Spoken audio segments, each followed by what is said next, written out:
Okay, sounds great. Awesome here. So it looks Before like you go, uh-oh. let me get the live stream going and record. Give me 1 second. That was what I was just about to say. I think we're about ready to go. We're four after, so Matt. All right, Matt, are we good to go here?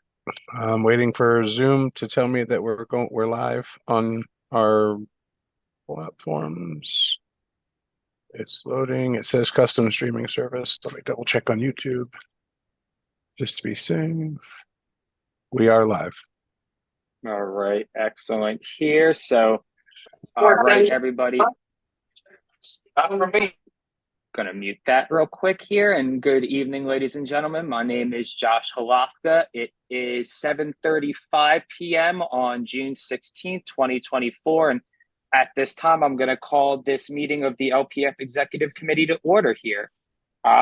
We have everything rolling here. So at this time, Madam Secretary, when you're ready, you can go ahead with roll call and the introduction of guests. Yep, absolutely. Josh Halafka. I am present. Tub. Present.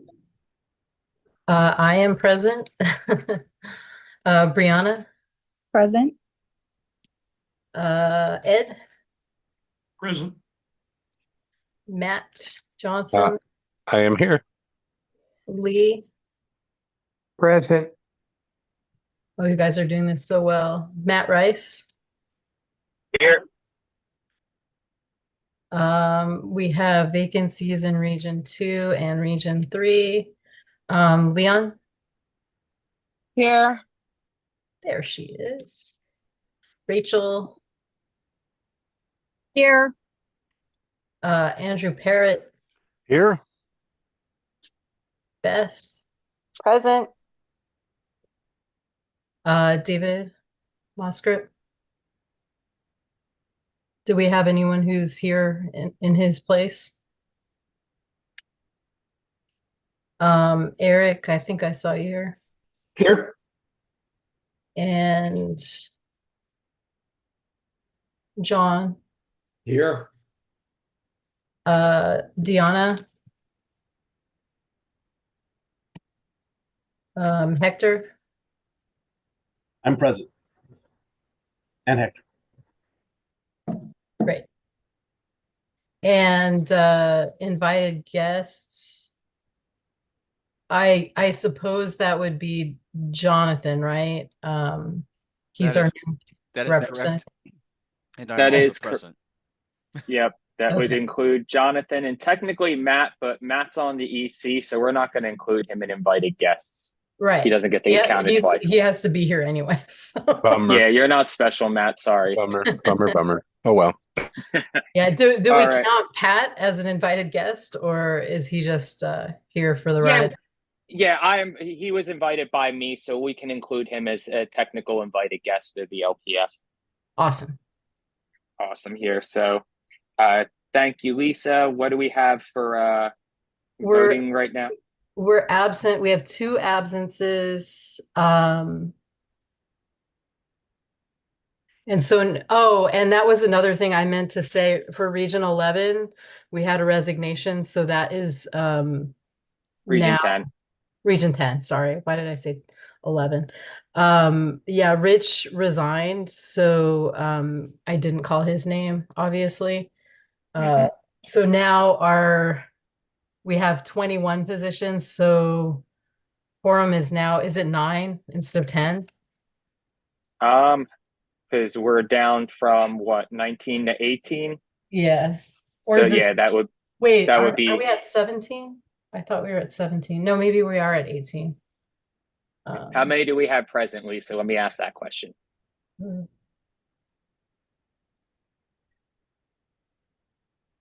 15. 15? Okay, so we have quorum here because technically 10 is quorum here. We still technically have to accept Rich's resignation here. So yeah, that's going to be part of my amendment here in a minute, but let's get to where we need to be to do all that. So we have determined. I think I actually put a spot for that, but maybe I forgot. No, I see that here. We Okay, had determination of quorum. So It's we under- have 15. Sorry, Rich is under new business. That's the approval of the resignation. So it is in the agenda. You don't have to. Okay. I must have missed that here. My apologies. But anyway, let's keep it moving along here. So we have quorum here. 15 people are in attendance tonight. At this time, we can move into item 4 on the agenda, which is public comment. So going to give approximately 10 minutes for anybody in attendance here who's a general LPF member. So that is not a committee chair, not an LPF executive committee member. If you'd like to address the EC, please raise your hands. If your video is on, you can physically raise your hand, and I will give you a minute here to Pat. I'm going to give you your time after Jonathan's report. Oh, this is extraneous. This is else. This is public comment. If there's no objection, since Pat is not technically an LPF member, I don't have an issue. If you want to have a minute or two, Pat. Yeah, just literally less. I just wanted to point out, Alicia, I all the credit in the world. Congratulations on really a next level effort on the in memoriam that you did at the convention. I mean, it was astonishing. It was, I think this is my third, fourth convention. It was the best I've ever seen, and no discredit to people who've done it before, but it was really next level work. It was an emotional moment for a lot of people. Yeah. We all knew people in that, Mhm. but it was just outstanding, and I just wanted to point that out for the record. Thank you. Yeah, I'll second that there, Lisa. It tugged my heartstrings pretty well while we were there. So Yeah. definitely thank you. It was really, really great. I know a lot of people were really touched by the work you put in there. So I just want to kind of piggyback Pat and, mention that, I appreciate the work you did there. Thank That you. said, I do want to recognize Mr. Cordova hopped on the call here. So he just put in the comments that he's on for Region Yeah, I got 8 him. there. So, okay, awesome. Thank you. Is there anybody else in the gallery here, LPF members, who wish to be recognized for public comment? I do see a couple candidates and general members out there.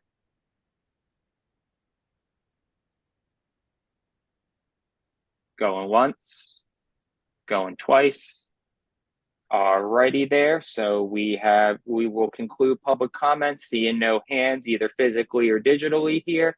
Next thing is we will move into item 5, which is the approval of the agenda here.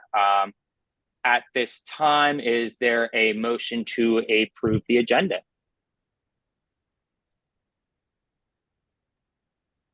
Guys know how this goes, not all at once. Hector Roos moves to approve. All right, Mr. Roos. Lee seconds. All right, Mr. Roos Mr. Chair. moves.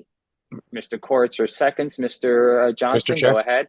Motion to amend the agenda to strike all committee EC reports that have already been submitted to bulletin board or via email. I noticed there are some that have been emailed in and were not necessarily or may not necessarily have been.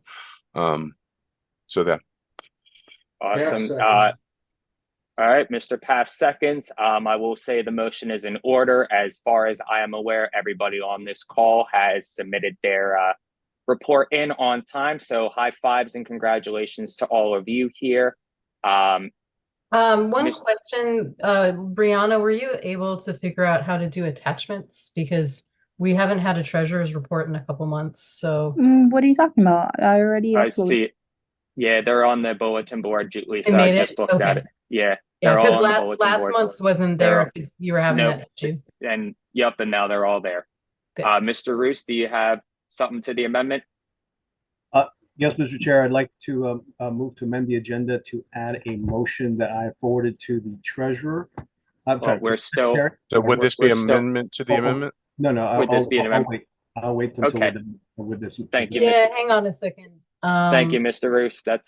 Let's finish the amendment on hand here. So we are on the amendment from Mr. Johnson to strike all of the committee and officer reports and regional reports from the agenda here. It was seconded by Mr. Paff. Is there any further discussion on this amendment here, guys? As we do every month, is there any objection to this amendment to the agenda? Just like every month, hearing no objection, amendment passes. We're going to strike the reports there. Mr. Roos, at this time, your motion to amend would be in order to add the motion that you sent into Ms. Gansky there.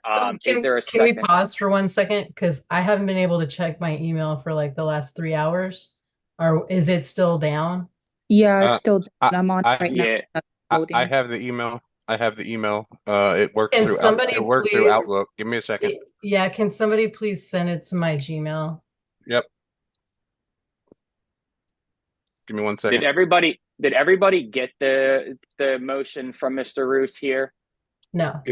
If you have Outlook, then you should have it in your inbox or any other app. It's just the browser variation of the web server that's having issues, and it's a national thing. They've been made aware. I don't know where they're at on it. Okay, because I haven't had anything come through to my tablet or my phone since Lisa sent the agenda this morning here. So This one came through. I got it at 6:03 p.m. for the record. Lisa, Madam Secretary, you should have it in your Gmail. Anybody else want me to send it to their personals? Please feel free to drop that in I don't have it yet. Oh, there it goes. the chat, and I will also send it to you as well. Actually, you know what? Let me do something even more simple. I'm going to create a Google Doc and put a link to it in the. and then just drop it in the chat here. Yep. Beautiful. Anyone with the link? Copy link done. And then for the record, I will second this amendment. All right, here. So there was a motion to amend the agenda to add the motion by Mr. Roos to the agenda. I'm going to assume it's after the motion we already have on there, Mr. Roos, there, or that would be where it would be added, for lack of better words, is more of what I'm trying to convey here. For anybody who hasn't seen it, the link is in the chat here for the Zoom. Just click on that there. It should open everything up here. Mr. Johnson has seconded. Mr. Roos, would you like to speak to the amendment or why you're looking to add this motion on here? Of course, this, in terms of timing, it deals with, hopefully to spare us some time and discomfort later. In other words, there's a few questions regarding the results of the national convention as it comes to some of the elections, particularly for our nominees. We could be potentially in an issue that we place our nominees on the ballot, and then there's an issue that's brought forward illegally. And before we do that, I'd like to have the Libertarian National Committee weigh in on this, since we follow their rules and we're accepting the results of the convention they hosted. I can talk more to the motion merits later. If anybody has a question now regarding the timing, please, you can ask me now. All right, thank you, Mr. Roos. So basically, this is a time-sensitive motion, so we need to get this out of the way sooner rather than later. Understood. Is there any further discussion on the amendment here? Yeah, this is Lee. I don't understand the issue. It's coming up at the last minute. We had no chance. It should have been brought in last Wednesday, so I could have reached out to Mr. Roos and others to discuss it. So I'm going to vote no to add it to this agenda. I'm happy to have him add it for July if that's what he wants to do. All right, thank you, Mr. Koritzer. Ms. McCully, I see your hands up. Go ahead. I'm also objecting to the motion on the grounds that it was added last minute, and the rules were made pretty clear in the Discord that things need to be submitted the Wednesday before. And that was a while ago today. And again, it can be added in July because our deadline is in August, late August. All right. Thank you, Ms. Yeah. McCully. Is there any further? I will also note that in the Discord, Rachel had a motion she wanted to put in yesterday, and she was told by Josh she needed to get it in by Wednesday and that it should wait until next month. So if we're going to be treating things with fairness here, I think this should be kicked to next month. Give everybody, it's pretty serious. And I think we do have time if we do it next month.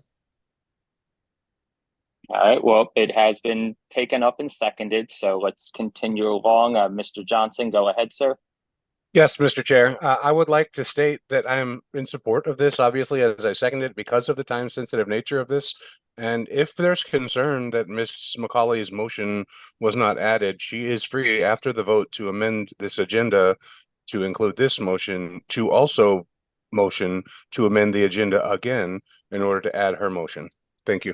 Yeah, I Thank get that, Matt, but she was Miss- told. You're out of order, Ms. Gansky. Ms. Gansky, please, let's keep everything in order here. Mr. Roos, your hand's up, and Mr. Vincent, you're not on the board, so we're going to have to take a vote, but if there's no objection, we'll have you recognized afterwards, okay? All right, Mr. Roos, go ahead. Thank you, Mr. Chair. Just this motion isn't really about us taking action. It's about asking the LNC to take action. Obviously, we have the advantage that we have several members of the LNC here present. So this is an issue that I hope that can be looked at, because we don't know how much time we actually need, or how much time they need, in fact, to take action. So the more time we can give them, the better. Thank you. Thank you, Mr. Roos. Mr. Vincent is looking to be recognized here. Does anybody have any objection on the committee to hear Mr. Vincent speak?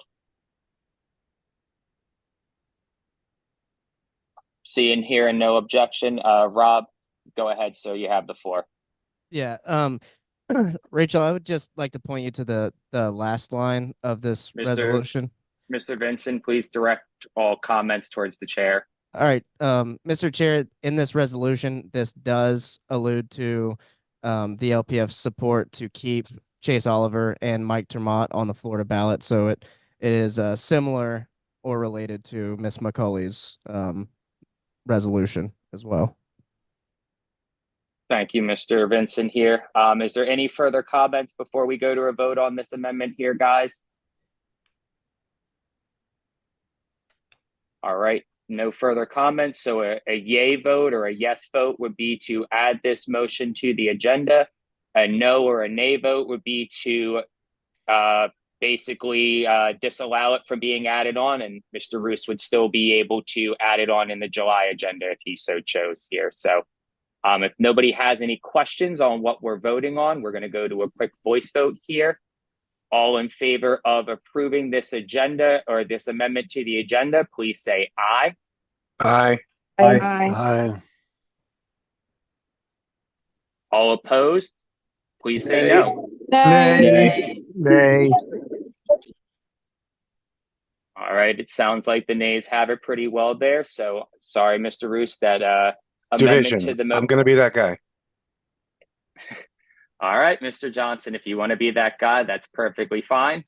There's been a call for division of the House. Ms. Gansky, please set up for a roll call vote. And when you are ready, Ms. Gansky, please proceed with that roll call vote. Yeah, give me 1 minute. Take your time. It's like we're at National all over again. Yeah, I just need a copy of table. It won't take long.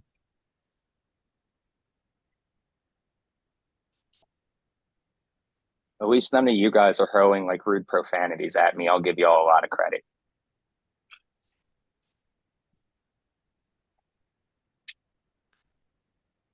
We could do that if you'd like. No, I set the bar very low for everybody for a reason tonight. Let's all clear it together, holding hands. All right, old kumbaya. We have to No sing problem. Kumbaya. No, that's Kumbaya Libertarian's gimmick. We're not going to infringe. Yeah. All right. So I'm going through from the top then. Josh. I'm going to pass until the end. Tub. Abstain.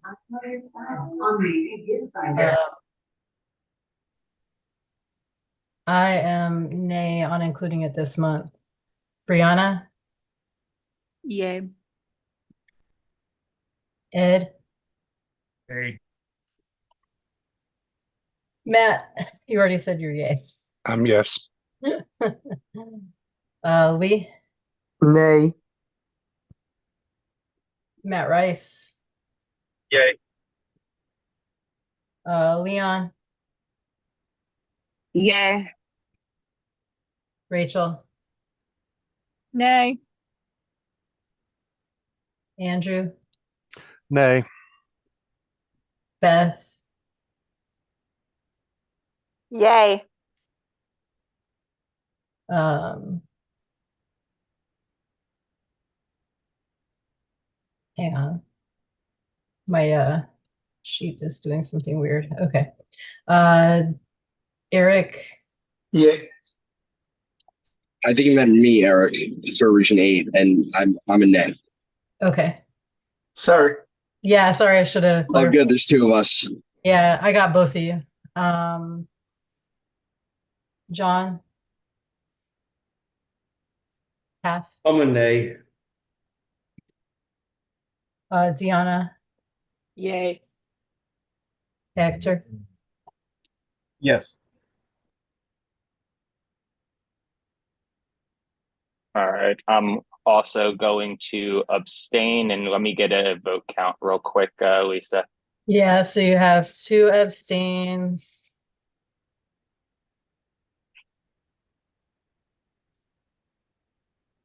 Seven nays.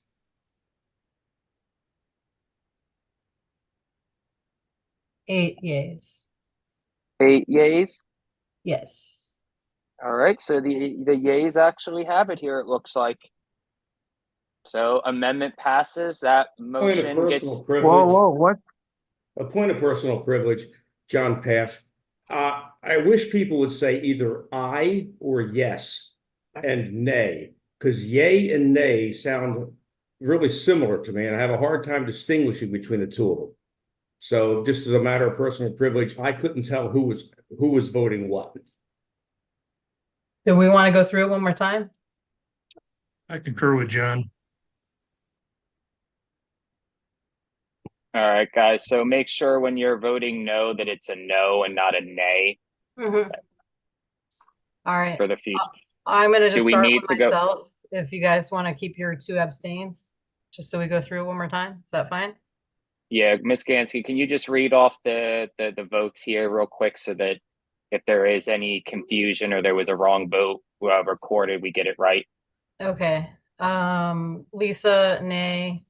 Brianna, aye. Ed, nay. Matt Johnson, Lisa, aye. we just said for no, just use no, so it's not confusing. Oh my God, you guys are doing. All right. Just simple yes or no to make it simple, please. Yeah, simple yes That, or no. that way we don't have to do this a third time. I'm the secretary, so I'm just writing down what people tell me. So if you said, I said nay, I started with the nays. Brianna started with the yay. And people kind of followed suit after that. So yeah. Give me a second. I have to update this table.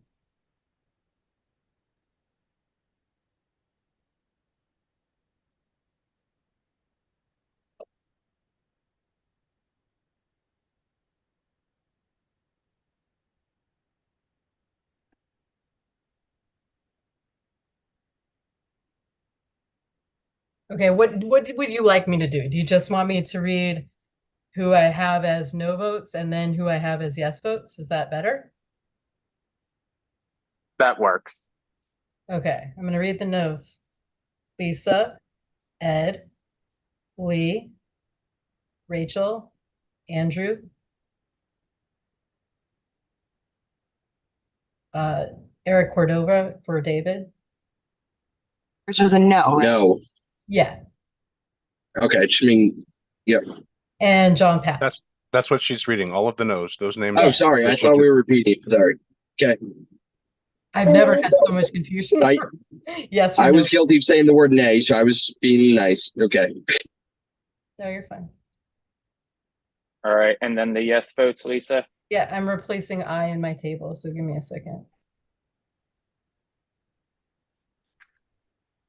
Okay, so I have Brianna, Matt Johnson, Matt Rice, Leon, Beth, Eric Montgomery, Deanna, and Hector. So that's 8. Did anybody hear a vote that was incorrect for them?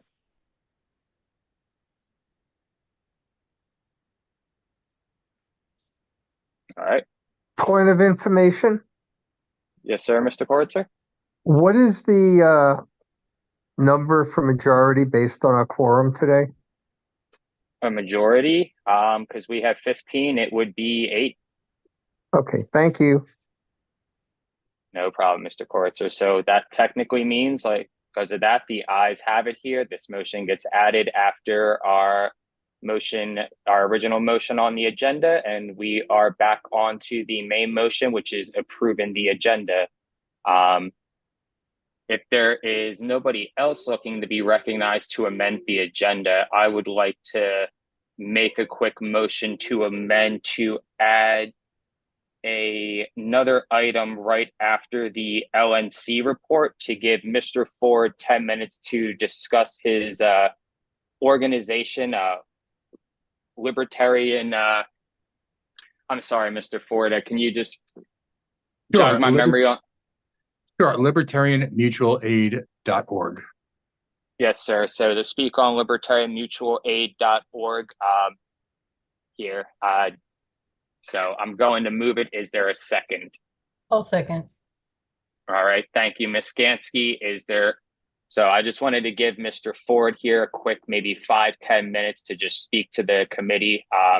Mr. Ford and this organization, before it was a formal organization, so to speak, were, vital in helping us out with different mutual aid drives that we did here in the state of Florida in the past, and, helping us organize and recruit and fundraise for them. So I'd like to give Mr. Ford a couple minutes here just to speak to the committee on what he wants to do and how we can partner with him. And, I have a lot of, good faith in what this organization could do and how it could benefit us, as a political organization. So that is why I'm looking to do this here.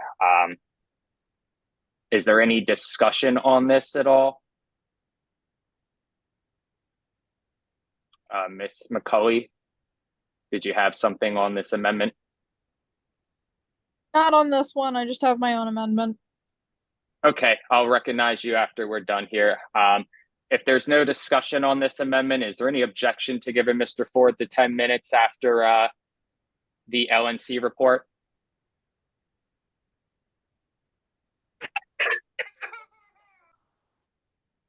Hearing none. All right. Thank you, guys. I appreciate that. Mr. Ford, after the LNC report is through, we will give you 10 minutes to speak to the committee and everybody in the gallery here.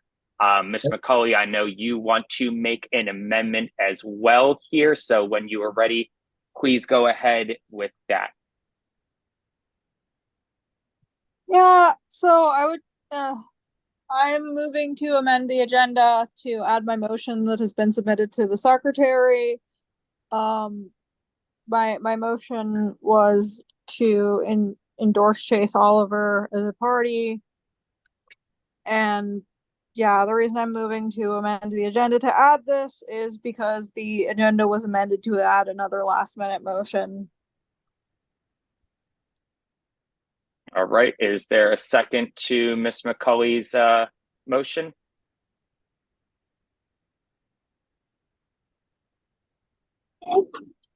I'll second it just to get it on the table, and then we can vote.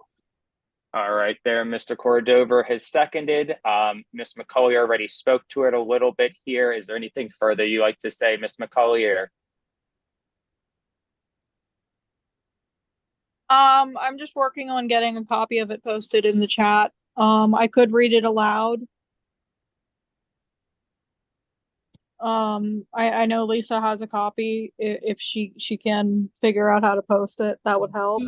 Yeah, I can I think I might actually I think you'll have to do it.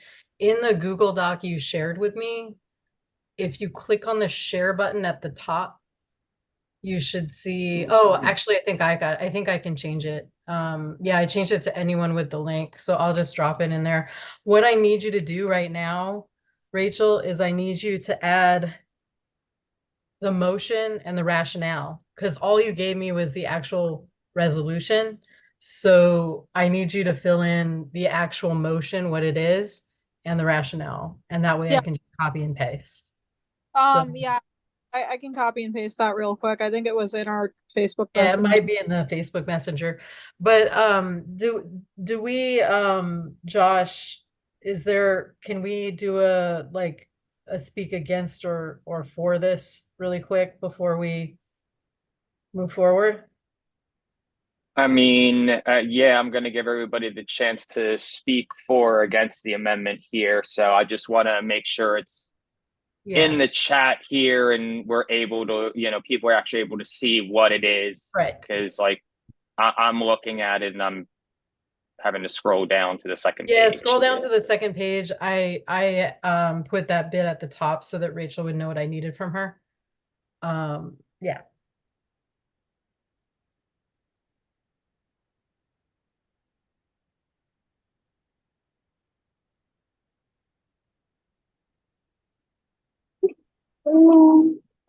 Point of information, if you allow me, we're going through all this. Sorry, this is Eric Cordova. Do you allow it?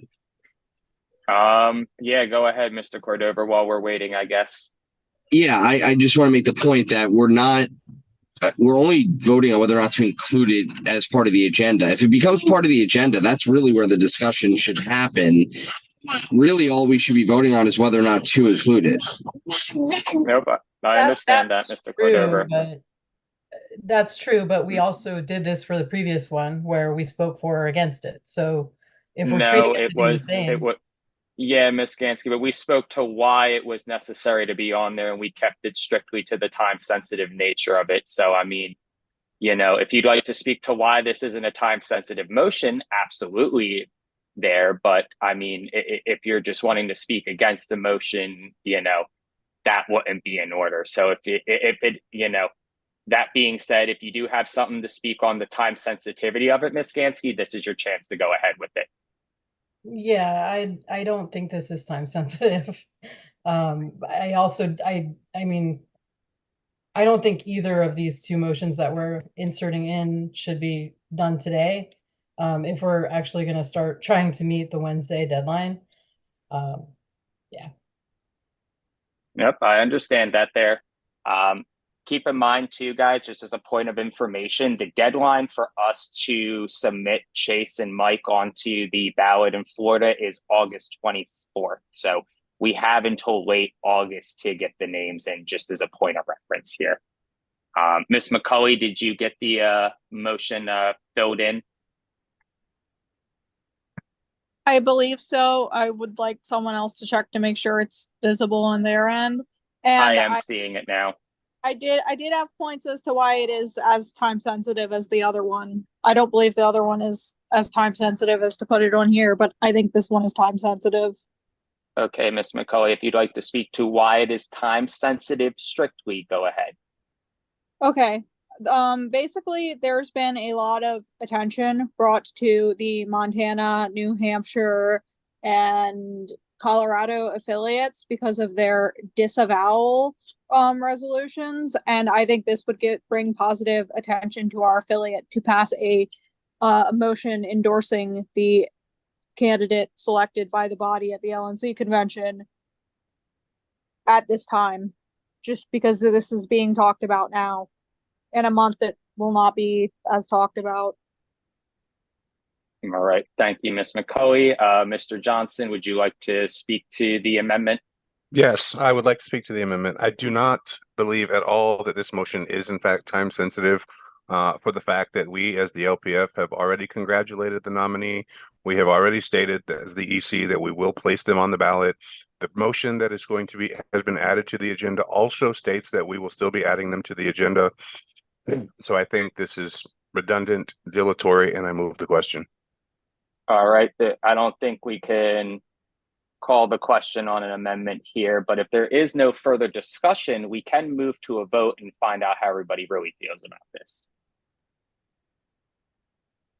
All right, hearing no discussion and, wanting to keep everything fair, because I know it's going to come up, is let's go to a roll call vote. Ms. Gansky, take your time, but when you are ready, let's go ahead. Let's get this roll call vote done so we can get the exact number and we can move along with the rest of the orders of the day. I promise I won't take as long as last time because I have the ayes and the Okay, so once again, guys, the nays. we're Yes going and to no, do please. yes Yes or no. or no. Yes Once or no. again, I yes would or very no. much appreciate A that. yes vote, Ms. Gansky, let me go. A yes vote will be to the affirmative to place this motion on the agenda. A no vote will be against placing this motion on the agenda, which would still allow Ms. McCulley to place it on the July agenda. If nobody has any questions on what we're voting on, Ms. Gansky, when you're ready, go ahead with the roll call vote. All right, Josh. I'm going to pass till the end as always. Hub. Abstain. I am a no. Brianna. No. Ed. No. Matt. Johnson. No. Lee. Abstain. Matt Rice. No. Leon. I'll be the only yes. Yes, yes, yes. Rachel. I assume Rachel's a yes, but let me know if you're not. Yes. Andrew. No. Beth. No. Eric Cordova. Abstain. Eric Montgomery. Yes. Yes. John Paff. Yes. Deanna. No. Hector. No. I believe the noes have it, but I will get you a count. How many you want- no's do we have? 9. Okay, the no's do have it. I will abstain in that case here, guys. So, Ms. McCulley, you can resubmit that motion for the July agenda if you would like there, but it will not be on the agenda tonight. I do apologize. So, that being said, we are back onto the main motion, which is approving the agenda as amended at this point here. Is there any further amendments to the agenda, or can we move into voting to approve the agenda as amended at this point? I move that the agenda be approved. Oh, don't we need to, maybe I'm skipping ahead. Don't we need to approve the last meeting's minutes too? You're skipping ahead, Ms. Gansky. Okay, got it. Sorry. All right, we got to approve the agenda to get to that part here, guys. Okay. So if there is no further discussion here on the agenda, we can move to a simple voice vote here. Or actually, let's do this here. Is there any objection to approving the agenda as amended?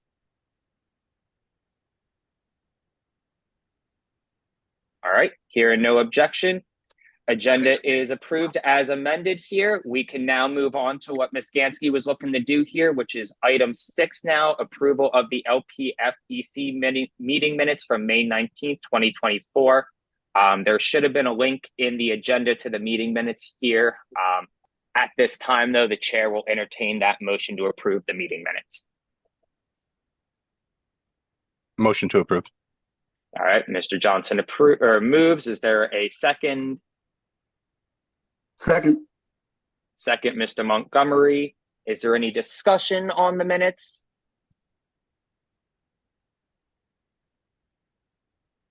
Hearing and seeing none. Is there any objection to approving the meeting minutes as presented? Hearing and seeing no objection. Congratulations, we have approved meeting minutes for May. We can add those to the archives there. Next up is item 7, which is the LNC report. At this time, Mr. McGee, welcome to your first LPF meeting here. You have the floor when you're ready, sir. Well, first, I'd like to start by correcting the record. This is not my first LPF meeting, That's true. Oh. I would like to start by congratulating you, Mr. Hlofka, for running a very tight and efficient Region 2 caucus at National Convention. Thank you very much for that. And I would also like to congratulate Matt Johnson for his basically unanimous election as Region 2 alternate, and Pat Ford for his reelection as the now Region 6 representative, and for Robert Vinson and Stephen Nikela for reelection as at-large reps to the LNC. I would also like to thank all of you that showed up to National Convention and supported the party with your time and your money. And I would especially like to thank those of you who were present and voted for me. I hope to do you proud. And even those of you who did not grace me with your vote, I hope to earn your respect and your trust in time. With that, the post-LNC meeting was mostly pro forma, so there's not that much to report. There was an XCOM meeting the week after convention, mostly concerning ballot access, and certainly I am doing what I can to ensure that ballot access is obtained by every state in this region to the best of my ability as an LNC rep. With that, I yield back any additional time. Awesome. Thank you, Mr. McGee. Does anybody have any questions for the LNC rep here?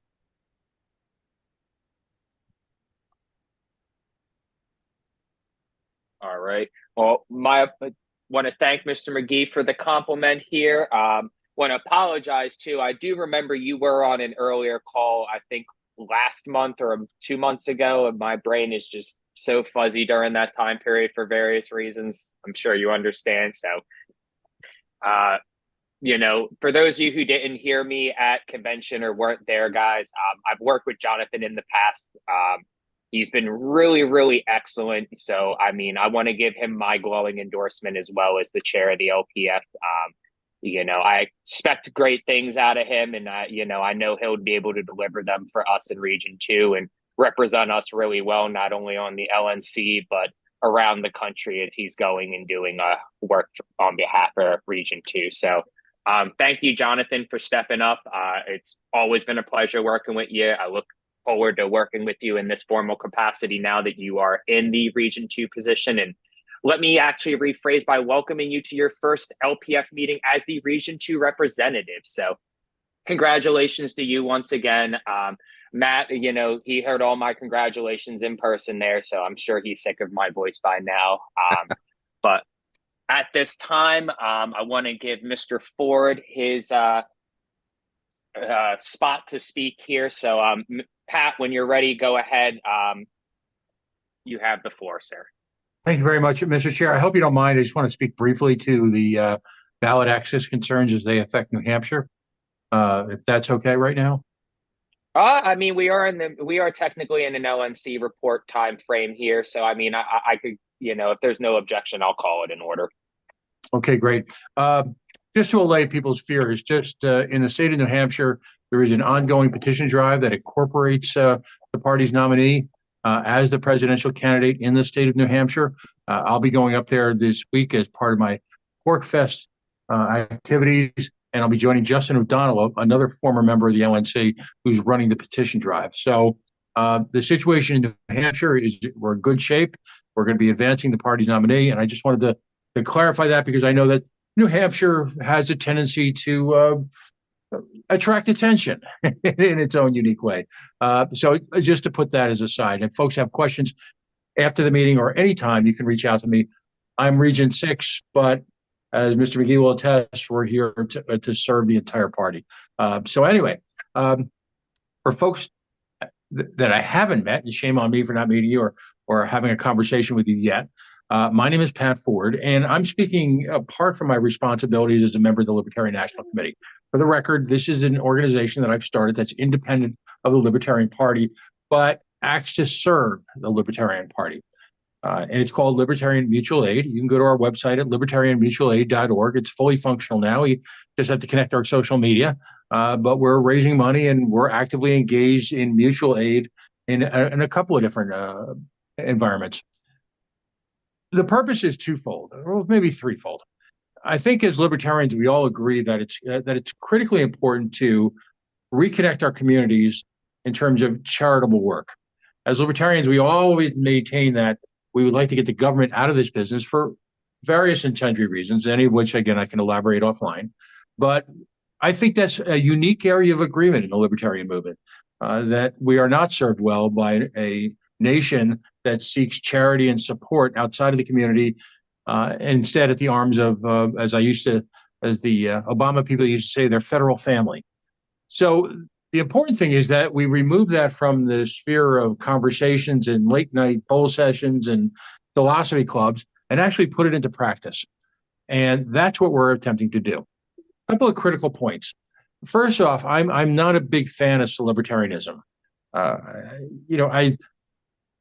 For those who have been blessed to have been engaged at the party at a high level, I think it's important that we take whatever benefits we have from that and put it back into party building. So the key element of this in all the work that it's done is that Libertarian Mutual Aid, now that it's a formal organization, will not be acting front-facing as Libertarian Mutual Aid. Last summer, we engaged in a near summer-long flood relief effort in Vermont. And to anyone we dealt with in a public capacity in Vermont, which ended up being a number of people, including members of the Vermont government, we were the Libertarian Party of Vermont. We seek to serve, to encourage, and to help fundraise on behalf of libertarian affiliates, mutual aid and charitable work in the community. So that's the primary goal. And in doing so, we're hoping to connect libertarian affiliates to their communities so that we become known as an organization that's intimately involved in not only providing ideas and the role of government and the state, but to actually engage in boots on the ground work in the community to do just that. Now, it's interesting because there's a connection here with Florida, as Mr. Locke mentioned. Mr. Thompson, I think, is on the call, and I finally got a chance to meet him in D.C. In the Hurricane Ian, one of our earliest efforts was to try and raise money nationally and provide a framework for support for disaster recovery.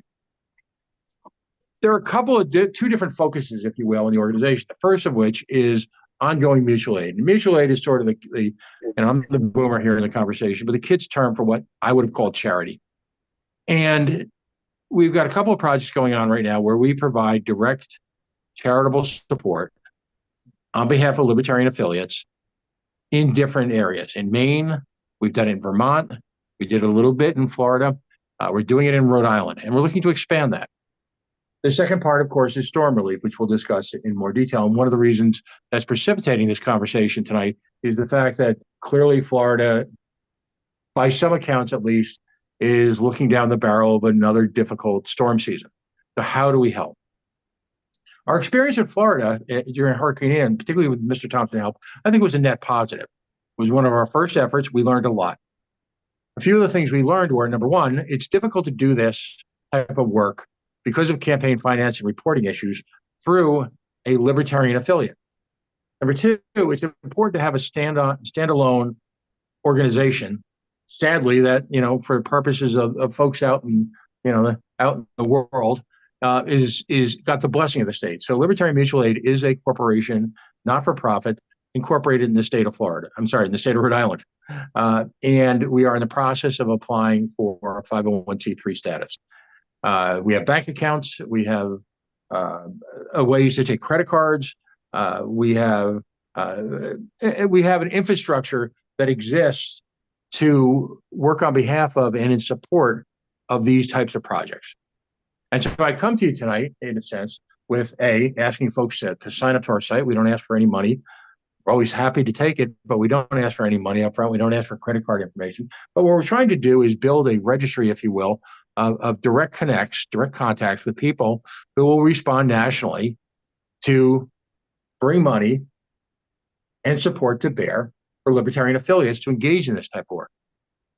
A critical point, we're not looking to raise money in Florida to help Floridians. We're looking to get, and this is the challenge, and Mr. Thompson can attest to this, we're looking to get Libertarians, say in the state of Washington or Nevada or Rhode Island, to open up their wallet and bear a few shekels for, say, for example, storm relief efforts somewhere in Florida. Or in the case of Vermont last year, we were able to successfully raise some money, close to $10,000 was our most successful effort yet in terms of storm relief, to bring flood relief to the beleaguered people of Florida. It's probably not a great accomplishment if you know anything about FEMA, as I'm sure you folks do, but we did beat FEMA with boots on the ground with supplies in the state of Vermont. I'm sure you guys have your own feelings about the wise and wonderful FEMA.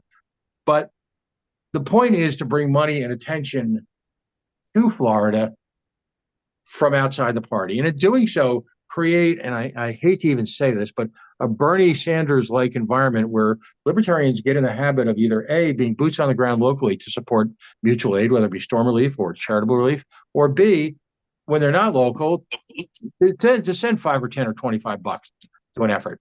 So we can make it a broader effort and we can represent better in front of the community that not only do we have the philosophical solutions, we're willing and able to execute them ourselves. So that's the reason I'm here tonight, to perhaps take it to the next level where we have someone in place in Florida, so that if there is a difficult storm, and we all hope there's not, but if there is another bad storm, we're in even a better place and a better way to help make the Libertarian Party of Florida front and center in storm relief or in homeless mutual aid or any one of a number of projects that local affiliates may come up with. So that's the sort of pitch, and I'll yield the floor to any questions. But like I said, I've had some wonderful experiences working with folks in Florida. You are, and I'm not, I don't always say this. It's hard for me because I think New England is the center of everything. But you folks do a great job. I am looking forward to seeing you in person again in a few months, and I'd love to work on having something in place, like we did in Vermont, like we did in Hurricane Ian, like we did a couple of times in Kentucky, and like we're doing on an ongoing basis here in New England with a few. And final point here, projects that are measurable, attainable, with goals, not overly complicated. We're in a baby step mode here in terms of this work, but again, it's critical that we represent to the nation that we are, again, not just an ideas organization, but an organization that actually executes. I'll yield the floor to any questions in my remaining time. Awesome. Thanks, Pat. Is there any questions for Pat and libertarianmutualaid.org or anything they're doing? I don't have any questions, but just a comment. Sure, I'll allow it. Yeah, just definitely feel free to hit me and Matt up if you ever want to send anything out email wise down here, because we're the part of the communications team. Mm-hmm. So we're happy to help get the message out.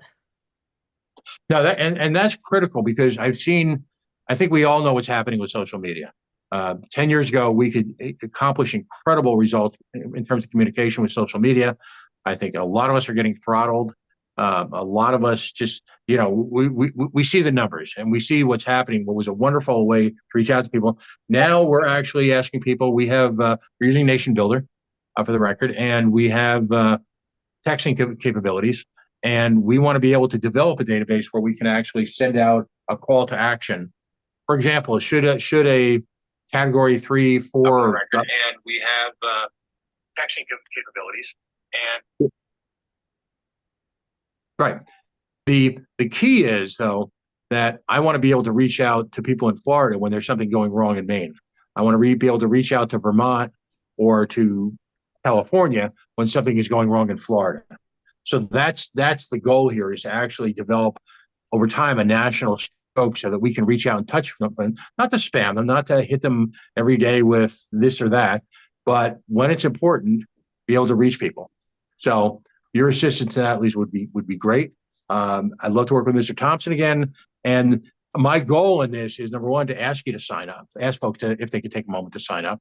Again, we're not going to spam them. We're not going to share their information, God forbid, or sell it or anything like that. So that we can continue to work to develop that database. And B, after this meeting, with the cooperation, obviously, the executive committee, because I want to emphasize that in building up in helping to support the individual affiliates, it's critical that this be done through the executive committee of the state affiliate. This is not some sort of wild, there's not a cowboy deal we're doing. It's important that we work in coordination with you folks, not on behalf of or independent of. So that's my goal, is to get folks at libertarianmutualaid.org to sign up, and then have a conversation after this meeting ongoing with whomever the affiliate decides they want to have as their contact. Awesome. Thanks, Pat. Any other comments or questions for Mr. Ford? All right. Hearing and seeing none. Thank you, Mr. Ford, for your presentation. Thank you to Mr. McGee for coming on.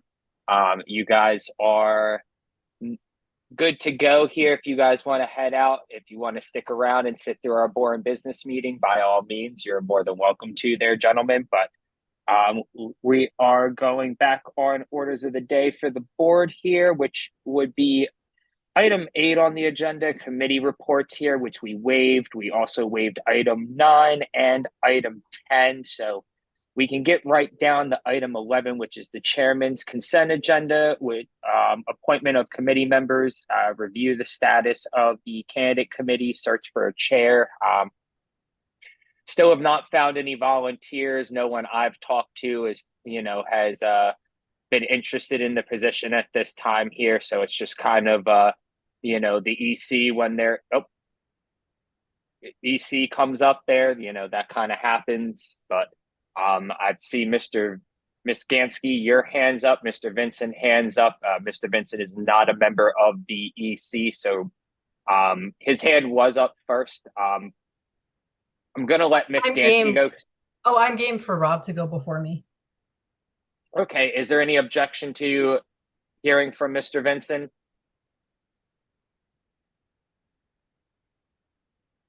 Mr. Vincent, are you stepping up to the task?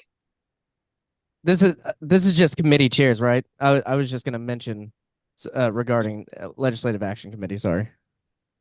We actually waived all the committee chair reports. We're just kind of discussing the lack of a candidates committee chair. Okay. So no, sorry about that.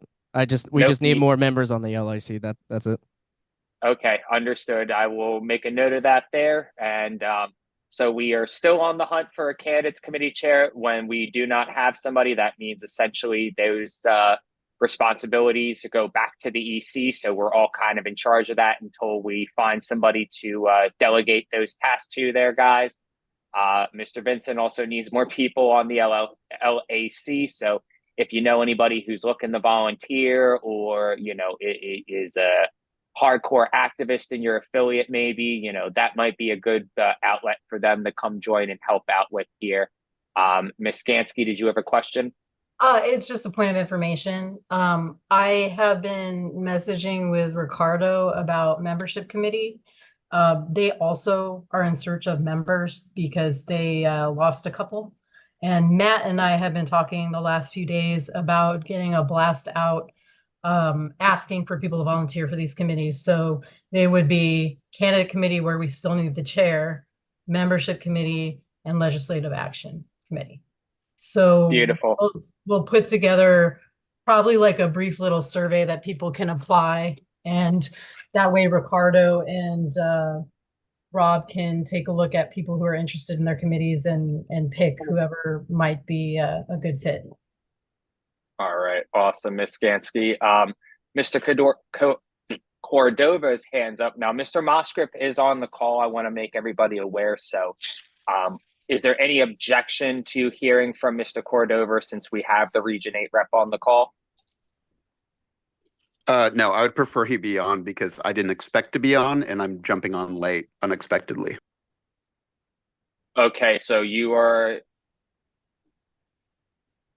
delegating your regional rep responsibilities for this meeting to Mr. Cordova. Is that what you're saying, Mr. Moskrip? Yes. Okay, thank you, sir. I just want to make sure I'm not disenfranchising anybody here. Mr. Cordova, since you are acting as the Region 8 rep for this meeting, go ahead, sir.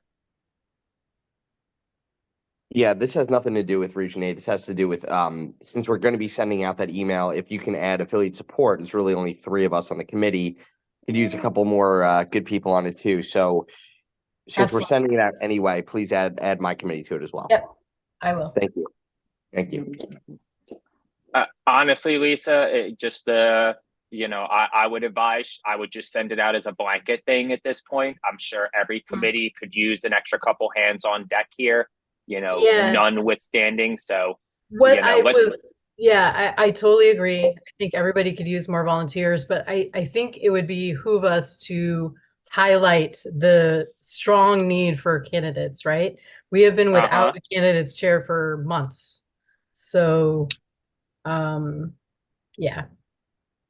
And we did happen to run the most partisan LPF candidates we have in a number of years. So, I mean, we could definitely use some help, but we're not hurting either. We take our little wins where we can, guys. So definitely we want to get somebody in the spot, no doubt. Let's get that email out. We definitely want to prioritize the candidates committee for that the exact reason you're saying, Lisa. But once again, I still think that, kind of mentioning everybody else as well, secondarily, if you will, not to discredit anybody who may need the extra help, but make candidates priority. Say, hey, if you're not interested in candidates, we still have plenty of other good committees that you can join, and just kind of give that the soft sell, and we'll give the hard sell to the candidates committee, if you will. But that's where we're at, guys. So that kind of concludes the chairman's consent agenda, because there was nothing really to consent to except having to listen to me speak for a couple minutes. So I appreciate y'all's consent on that.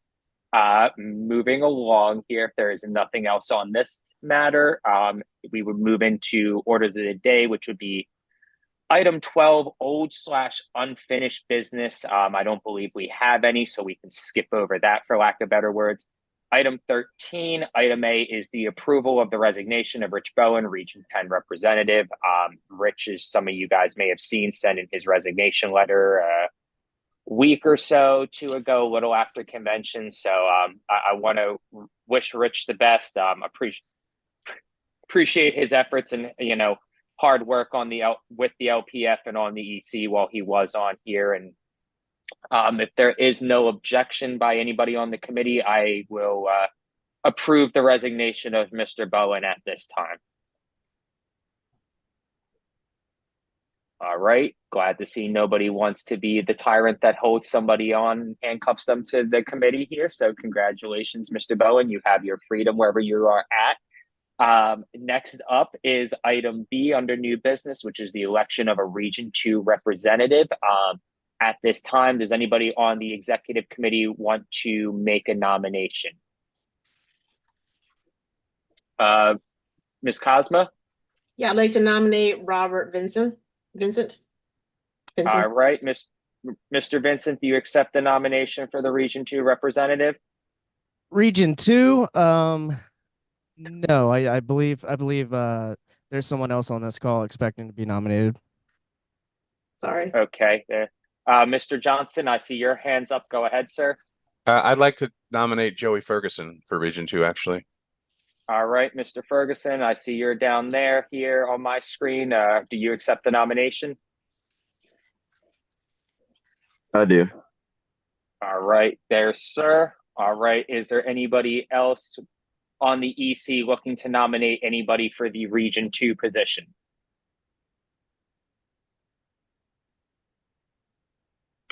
All right, going once, going twice. Close out nominations. All right, so Mr. Ferguson has been nominated for the Region 2 spot here. I think we can do a quick, actually, I don't even think we need to do that. Mr. Ferguson, would you like to speak to your nomination real quick here? I know you've been a member of the committee before, but is there anything you'd like to say before we move into a vote here or go into discussion? I did this before. I'm happy to help out again as needed. That's all I have. Awesome. Thank you, sir. Is there any discussion on Mr. Ferguson's nomination here, or can we move into a vote, guys? All right, seeing no discussion here at all, is there any objection? We can probably do this pretty quickly. Is there any objection to Mr. Ferguson being appointed as the Region 2 representative? Mr. Paff is giving his Dr. Evil finger. I don't know. Does he live in Region 2? I guess that's my only question. That doesn't actually matter, Mr. Moscript, just as a point of information for the entire committee and gallery. We do not bind our region reps to live in the region, kind of like the LNC does not bind their region reps to live in the region they represent here. So there has been a very long and historical history with it. Historical history, that's a great combination there. There's been a long history in the LPF of region reps who do not live in the region they represent, representing those regions here. So just for anybody who may be curious, but I do know Mr. Ferguson personally. I know he lives in Region 2. He is a resident there. So he has actually been the Region 2 rep in the past, and I believe was the most recent Region 2 rep, if I'm not mistaken here. But my memory's been very fuzzy since convention beat me You over are the head correct, with the Mr. Chair. shovel. Thank you, Mr. Johnson. I figured if I was wrong, somebody here was going to tell me. This is a group of libertarians. We love telling each other when we're wrong. So if there is no further discussion here, I think we can do this pretty quickly. Is there any objection to Mr. Ferguson being added to the committee here as the Region 2 rep? All right, hearing no objection.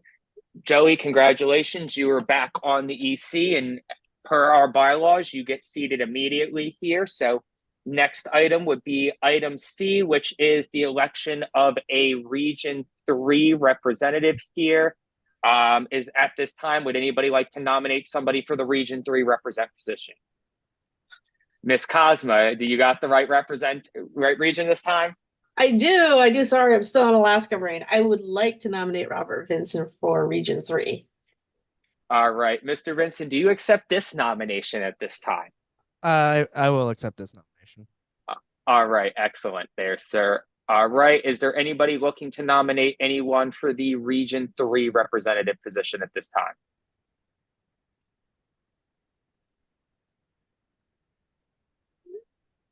Going once, going twice. All right, here and none here. Mr. Vincent, would you like to speak to your nomination before we get into the discussion real quick? Yeah, sure. So I've always thought that we needed a at least an affiliate in Leon County, the capital of Florida, Tallahassee. And so as my main objective going into Region 3, it would be to have an affiliate, active working affiliate in the capital of Florida, which we have lacked for years and years. As Region 1 rep, I was able to reaffiliate 2 other counties here. So I think we can implement that plan and reach out to our contacts in Leon County and get that going. That's necessary for our party to thrive. Awesome, Mr. Vincent here. And before I'm going to beat everybody to the punch here, just as a point of information. Do you live in Region 3 or within a close proximity to Region 3? Yeah, 2.5 hours to Tallahassee. I go there often, and I'm going to be working with Pat, Joey, and Region 4. I don't know who the Region 4 rep is, but working with them to set up events in the capital. And I know we talked about this a while ago, Josh, but tailgate events at FSU games, that's necessary. That's going to be a fun time for the whole state and fun for the college kids to debate us and yell at us, and maybe hopefully we'll get a good pipeline from the colleges to the LPF. That's going to be recorded, right? What did I say? I don't understand. All right. Let's rope it in here, guys. Thank you, Mr. Vincent. I do want to, just once again, point of information for everybody. Mr. Vincent has served on the committee in the past as both a region rep and an at-large member, and, has been on the EC as long as I've been on it. So I've worked with Mr. Vincent a while in the past, and I am, he is familiar with our procedures and processes and how the LPF works as a executive committee. That being said, is there any discussion on Mr. Vincent's nomination, or can we move into a vote here? Mr. Chair?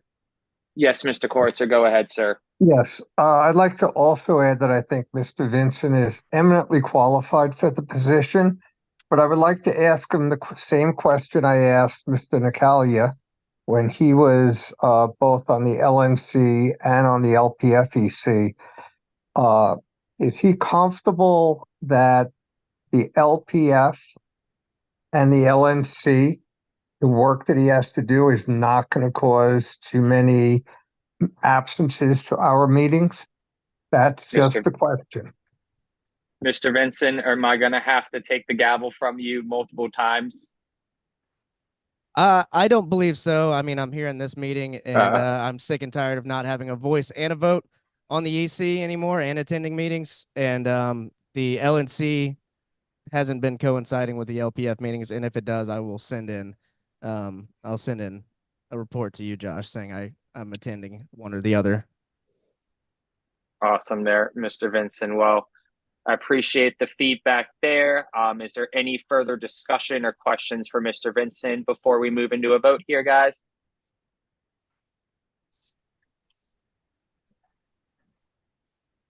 All righty. Hearing none. Think once again we can do this pretty quickly here on the vote. Is there any objection to adding Mr. Vincent to the executive committee as our Region 3 rep?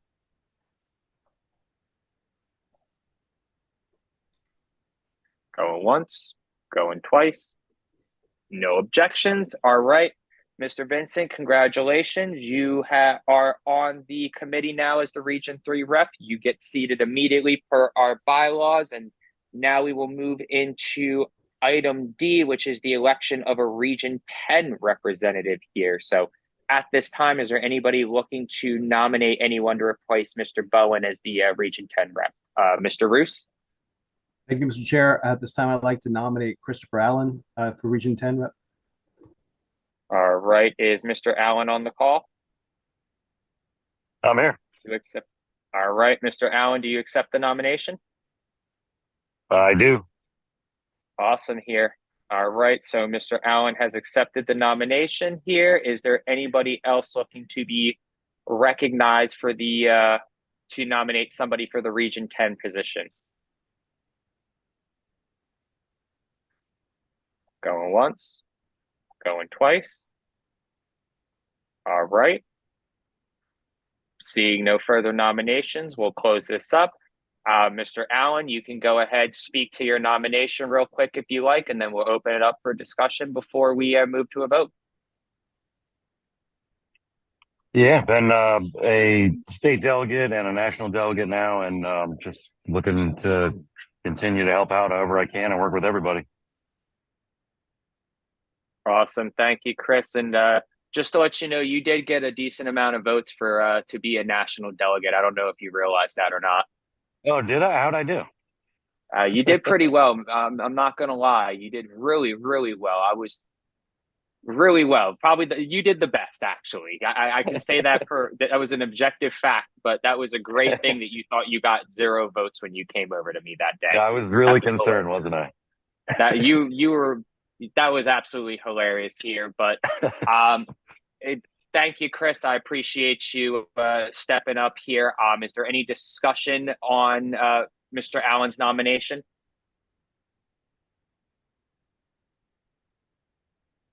Going once, going twice. Hopefully we'll keep the good vibes moving along here, guys. Is there any objection to adding Mr. Allen on as our Region 10 rep?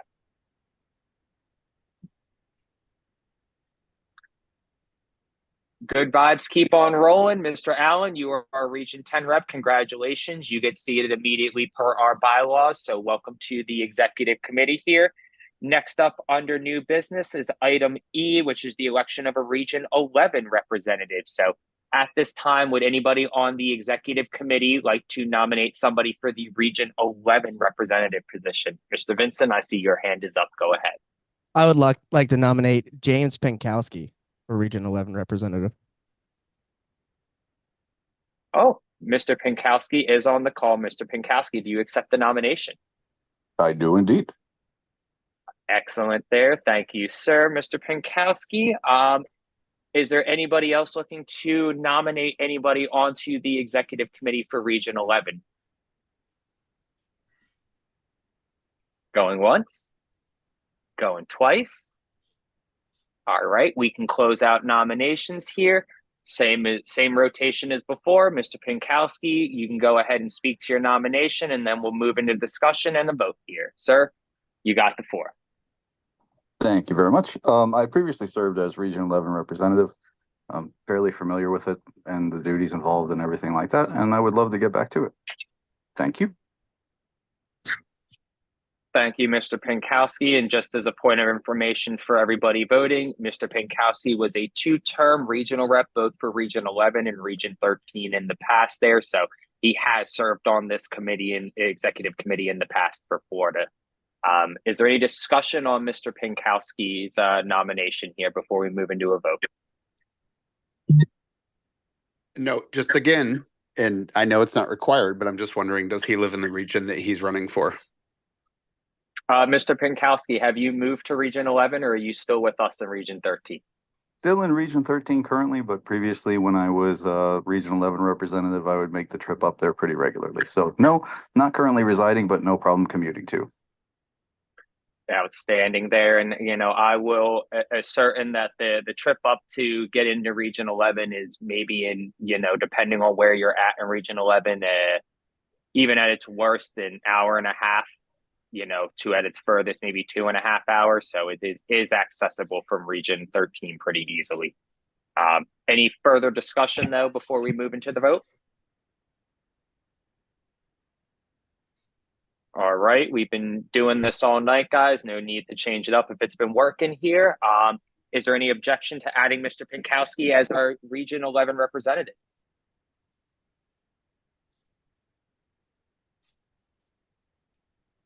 Hearing no objection. Mr. Pinkowski, congratulations. Welcome back to the Region 11 rep seat there. You are on the board immediately per the bylaws here. And now we move into item F under new business, which is the election of a deputy secretary. Is there anybody looking to nominate somebody to fill the deputy secretary role?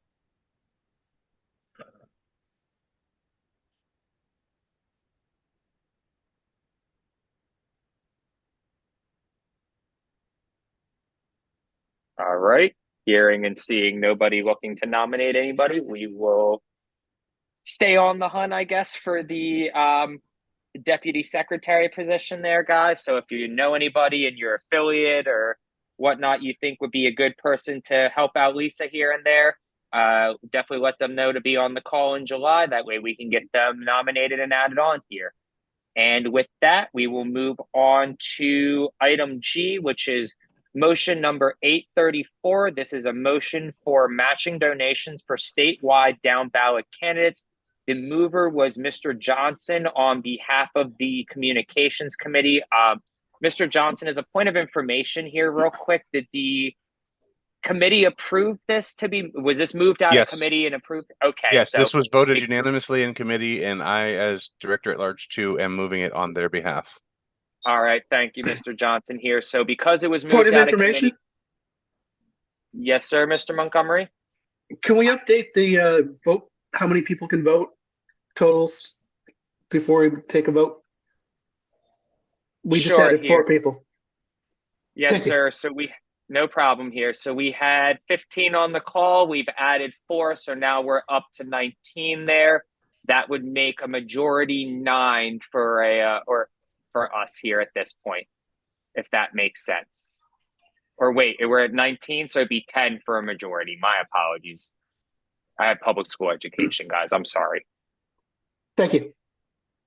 No problem, Mr. Montgomery. So just for the record, to quorum, or whatchamacallit, to get a quorum here, we are at 19 seated EC members on the call, and that means a majority vote would be 10 here, guys. So moving back onto the motion here, because it was moved out of committee, guys, it doesn't require a second there.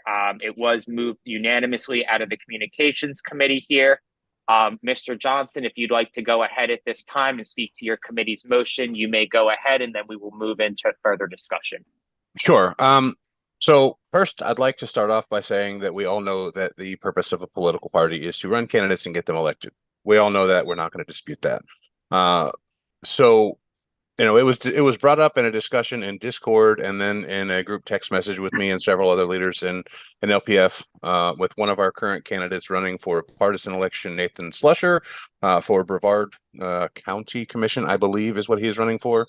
That the forward party at the time, that was what was believed, had dropped like 20 grand on his opponent in the GOP.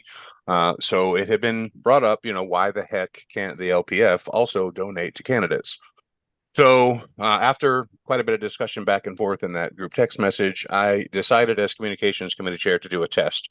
I didn't bring it to the EC because I didn't plan on actually having the EC or the LPF match donations for the specific email blast that went out.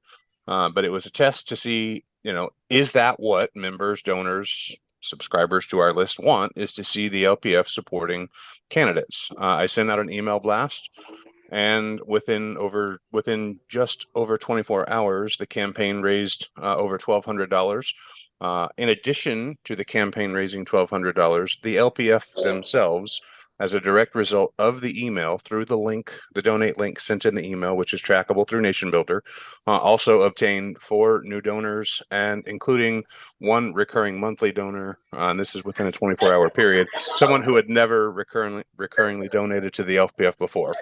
So we discussed it. Hold on one second, please. There we go. Sorry, I had to mute someone. So it was discussed in committee, the results of that test, and it just seems that that's exactly what members want. So the purpose of this motion is to send a similar blast for each of our down ballot inside of the state races, state, house, and down, specifically the partisan ones who are running as libertarians, where we will send out one for each one of them, specifically saying this is the goal to raise X amount of dollars. The LPF will match these donations directly to the candidate up to, I believe I worded it in the motion, $1,500, or maybe it's $1,000. I don't have it in front of me. With the goal to get these candidates some much needed funds, but also get people who have stopped donating, stopped being active, once again involved and donating to the LPF and our candidates. Awesome. Thank you, Mr. Johnson. And I believe there was a second part to that motion where we will also, as a communications committee, be sending out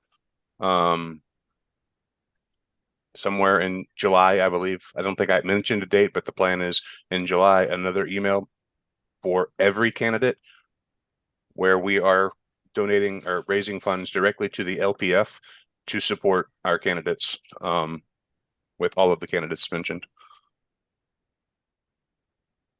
All right, thank you, Mr. Johnson. We can move into discussion at this time here. So I see Mr. Paff's hand up. Mr. Paff, go ahead when you're ready, sir. Yeah, I don't understand exactly what the motion is. Was there a second part to the motion that is, that's just to simply send out a follow-up email to help out the candidates? No, the actual, if it was just to send out emails for our candidates, I wouldn't even bother the EC's time. Okay, the motion for this email is to actually have the LPF match the donations to the candidates. And so not to exceed $1,500 per candidate. How per candidate? How many candidates are there? So I'm just trying to understand what the EC's maximum exposure. We have a total of 9. If I am not mistaken, Mr. Roos can correct me here, but we have a total of 9 partisan candidates. I think 2 of those are federal level. So we're talking a maximum exposure of $13,500 if in the unlikely event that this email blast results in $1,500 for each of the 9 candidates. That seems correct. All right, thank you, Mr. Paff. Point Here, of Mr. Johnson. Point of information.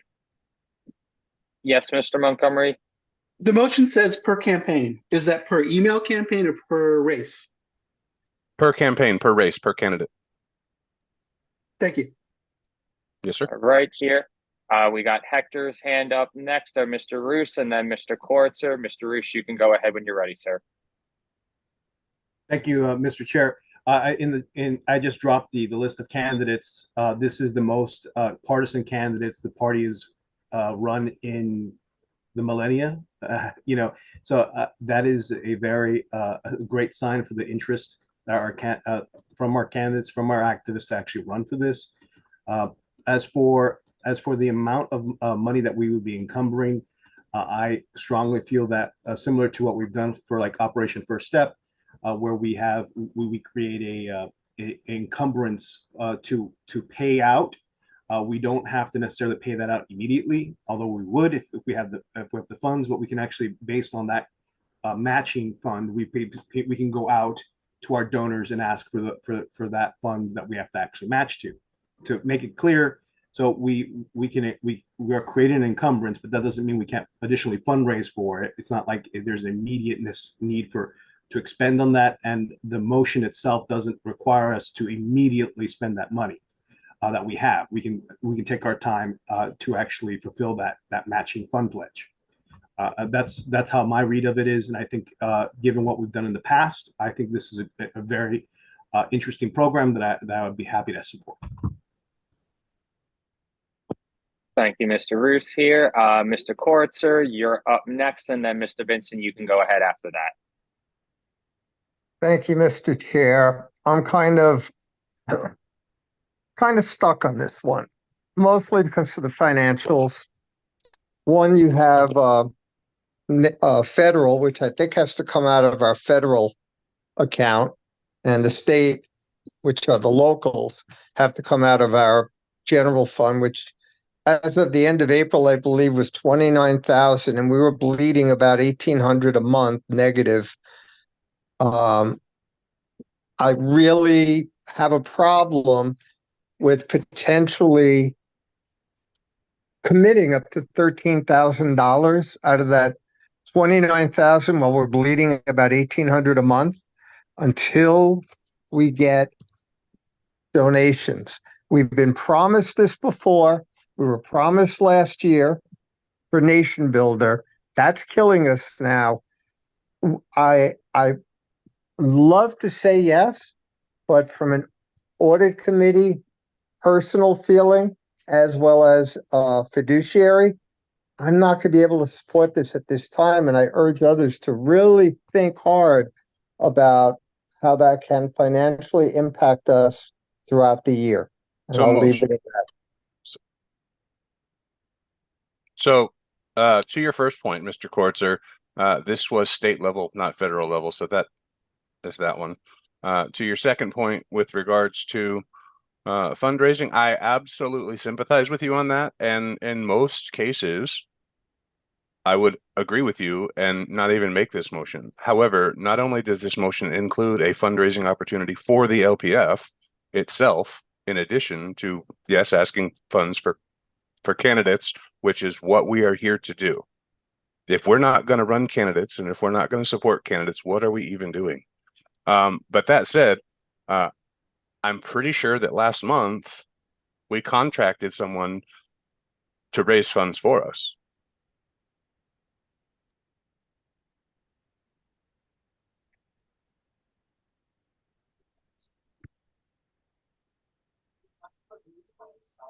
Sorry, I'm trying to manage my noise level over here real quick. Thank you, Mr. Kortzer. Thank you, Mr. Johnson, for your timely response there. Mr. Vincent, I see your hands up. Go ahead with discussion when you're ready. Thank you. Yeah, I'm kind of with Lee here. I am definitely concerned about our prior encumbrances and where we're sitting at. And if we've taken care of the filing issue, I'd like the LPF treasurer, Brianna, to speak to if we've taken care of the filing issue at the state level. That's not going to encumber more funds of at least $5,000 or more, depending on more and more days that we don't get filed. And then I would like to hear how much we have in the account and if she thinks it is wise to spend up to the $13,500 that this motion sets forth.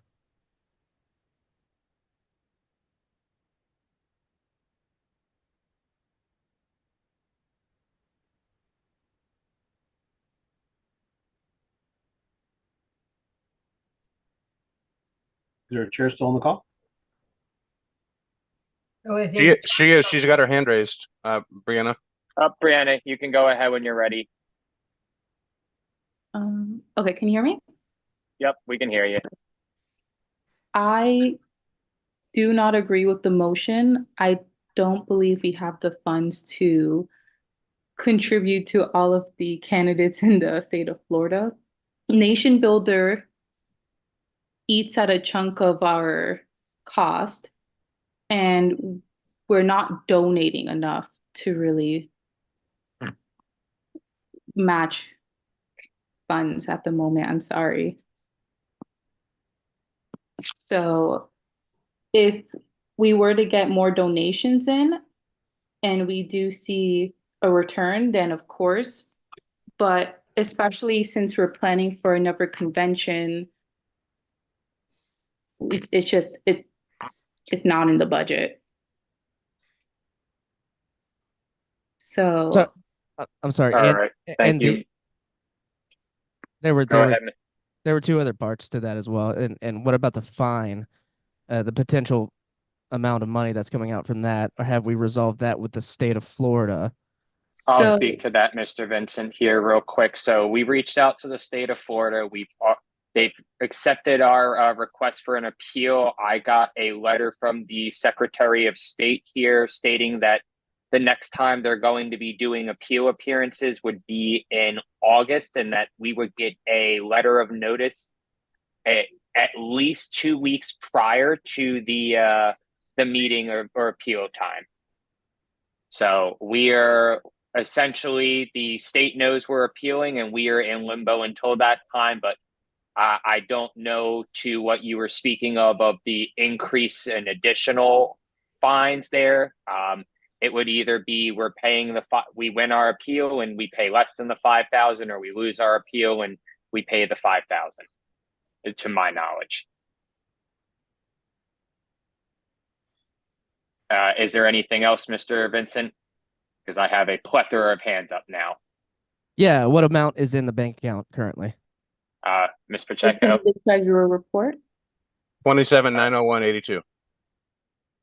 $27,901.82. All right, there, Mr. Vincent. There, did that conclude all of your questions? Only made more, but yep, we're good. All right, here I'm gonna.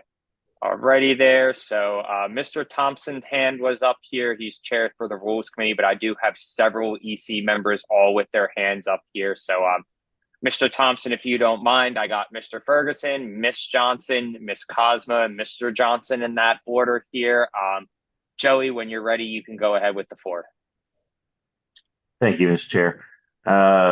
Forgive me if this is a dumb question, but of the candidates that we have running right now, how many have raised $1,500 or more that we would be talking about matching?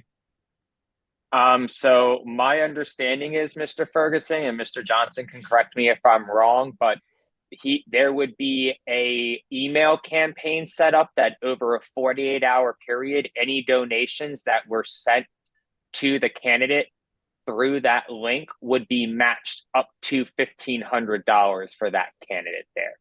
So it wouldn't be a situation of what they've raised till now. It would be Correct. what we as an LPF could raise for them in a 48-hour period, just simply off of an email blast campaign.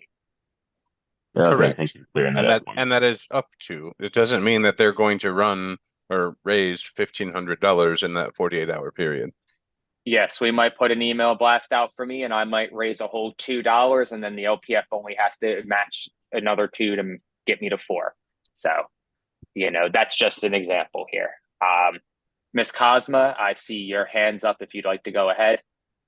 Yeah, I'm also concerned about the money aspect of it. I know we've already given to a few different candidates. And to me, it does feel like we shouldn't be handpicking which candidates, get the funds that we want to give to them. I do like this email campaign, but I'm very uncomfortable with the $1,500. I would be comfortable to amend the motion to make it up to $500 so we can at least test it out. We can still get names and numbers of people willing to donate and possibly get some more LPF donors, but that 1,500, I just can't. We don't have the funds for that. All right, Ms. Cosmo, would that be an amendment you'd be looking to make here? Yes, I would like to move to amend the motion to make the limit to $500 from 15. All right, so Ms. I will Cosmo. second. All right, so Ms. Cosmo has moved to amend the motion to lower the, I guess you would call it the payout cap or the matching cap from 1,500 per campaign to 500 per campaign. Mr. Paff second, so we will move into discussion of the amendment here. So if everybody could, please, if you're not speaking to the amendment, please put your hand down real quick here. I'll give everybody a second, and then here, all right, here. So we are on discussion on the amendment that Ms. Cosmo made to change the cap from 1,500 to 500. Mr. Johnson, your hand was up first, then Mr. Roos, and we'll go in that order. So my hand's been up for a minute, and it was actually up in response to someone else's as the mover of the comment before the amendment was made. So I'd like to, if you'll indulge me for just 30 seconds, and then I will also speak to the amendment like for 5 seconds. So I'll indulge. My initial response to an objection to this amendment and an objection to spending $1,500 on one candidate based on lack of fundraising is I have spoken to members. I have spoken to affiliate chairs. I have spoken to candidates. This motion was not based on just one test of an email. It was based on what members want. They're not donating because we're not donating to our candidates and supporting our candidates. So that was what speak to that portion. Now, as far as this amendment, if we are going to at least do something for our candidates, then I will support the amendment. All right, there. Thank you, Mr. Johnson. Mr. Roos, Ms. Pacheco, we'll go in that order. Mr. Roos, you have the floor when you're ready, sir. Thank you, Mr. Chair. I think I read the room and just saying I think $500 is fine, and the motion intent is fine. And I would like to, unless there's a question about the finances again from Ms. Pacheco, I'd like to call the questions. So you're looking to call all of the questions here, Mr. Roos? Yes, sir. That'd be the amendment and the main motion. All right, there. Well, you did give the caveat that if Ms. Pacheco didn't have anything to speak on with the financials here, so I will give Ms. Pacheco that indulgence there if there's anything she'd like to speak on the financials here of the amendment or the main motion before we move along here. You can go ahead. I'm concerned on the financials in the sense where we still need to operate. So our operating cost need to be there. And I do want to support our candidates. And I believe as a committee, we should, but it's just, I do not want to cripple us financially. So I believe maybe after we raise some more money and we can fully have the money to support our candidates, I'm all for it. But as of now, I don't believe that. And yes, we do have someone contracted for fundraising, but has he fundraised to support this? Like, I don't, because I'm monitoring our Stripe. I don't see that we're getting the donations to match. I'm monitoring our Stripe too, and I have access to Nation Builder, so I can show you exactly who donates. Okay. I'm right, also guys. watching, and it's not what we get $1,700 in donations, but then we're also spending $1,100 on Nation Builder so we can even support that. Then where's our net? Okay. Well, I hear you, Ms. Pacheco, with the concerns here. We did want to give you the chance to speak on that before we called all the questions.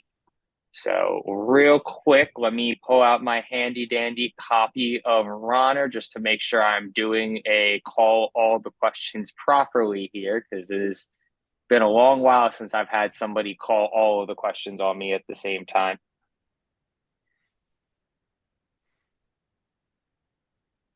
Right here.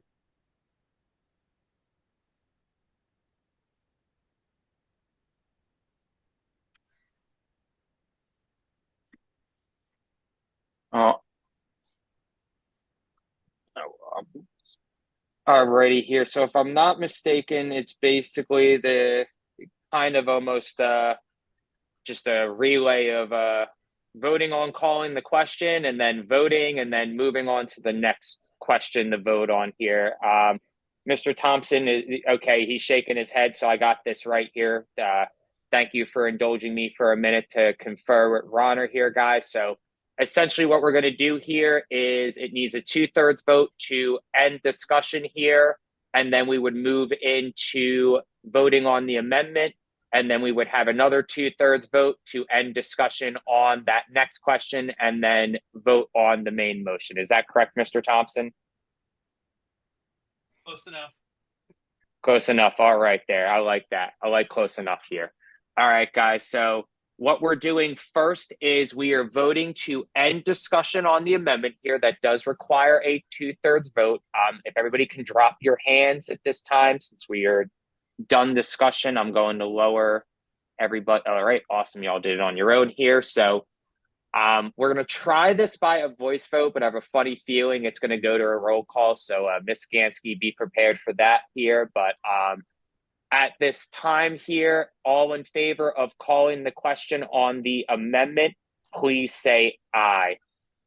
Aye. Or yes. Aye. Yes. Yes. Yes, sir. All right. That's fine as long as we do the no right. So all opposed, please say no to ending discussion on the amendment. No. All right. It sounds like the ayes have it on the ending discussion on the amendment here. So we will move on to voting on the amendment itself. So a yes vote would be to approve the amendment to lower the cap from $1,500 per candidate to $500.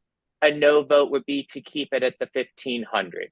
If there's no questions, we're going to try this again by a simple voice vote. All those in favor of amending to make it $500 instead of $1,500 cap, please say yes. Yes. Yeah. Yes. Yes. See, yes. Yes. All opposed, please say no.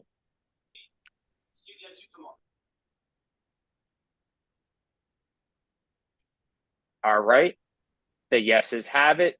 Amendment passes. So the cap is now at $500. We are now moving on to the calling the question for the main motion here.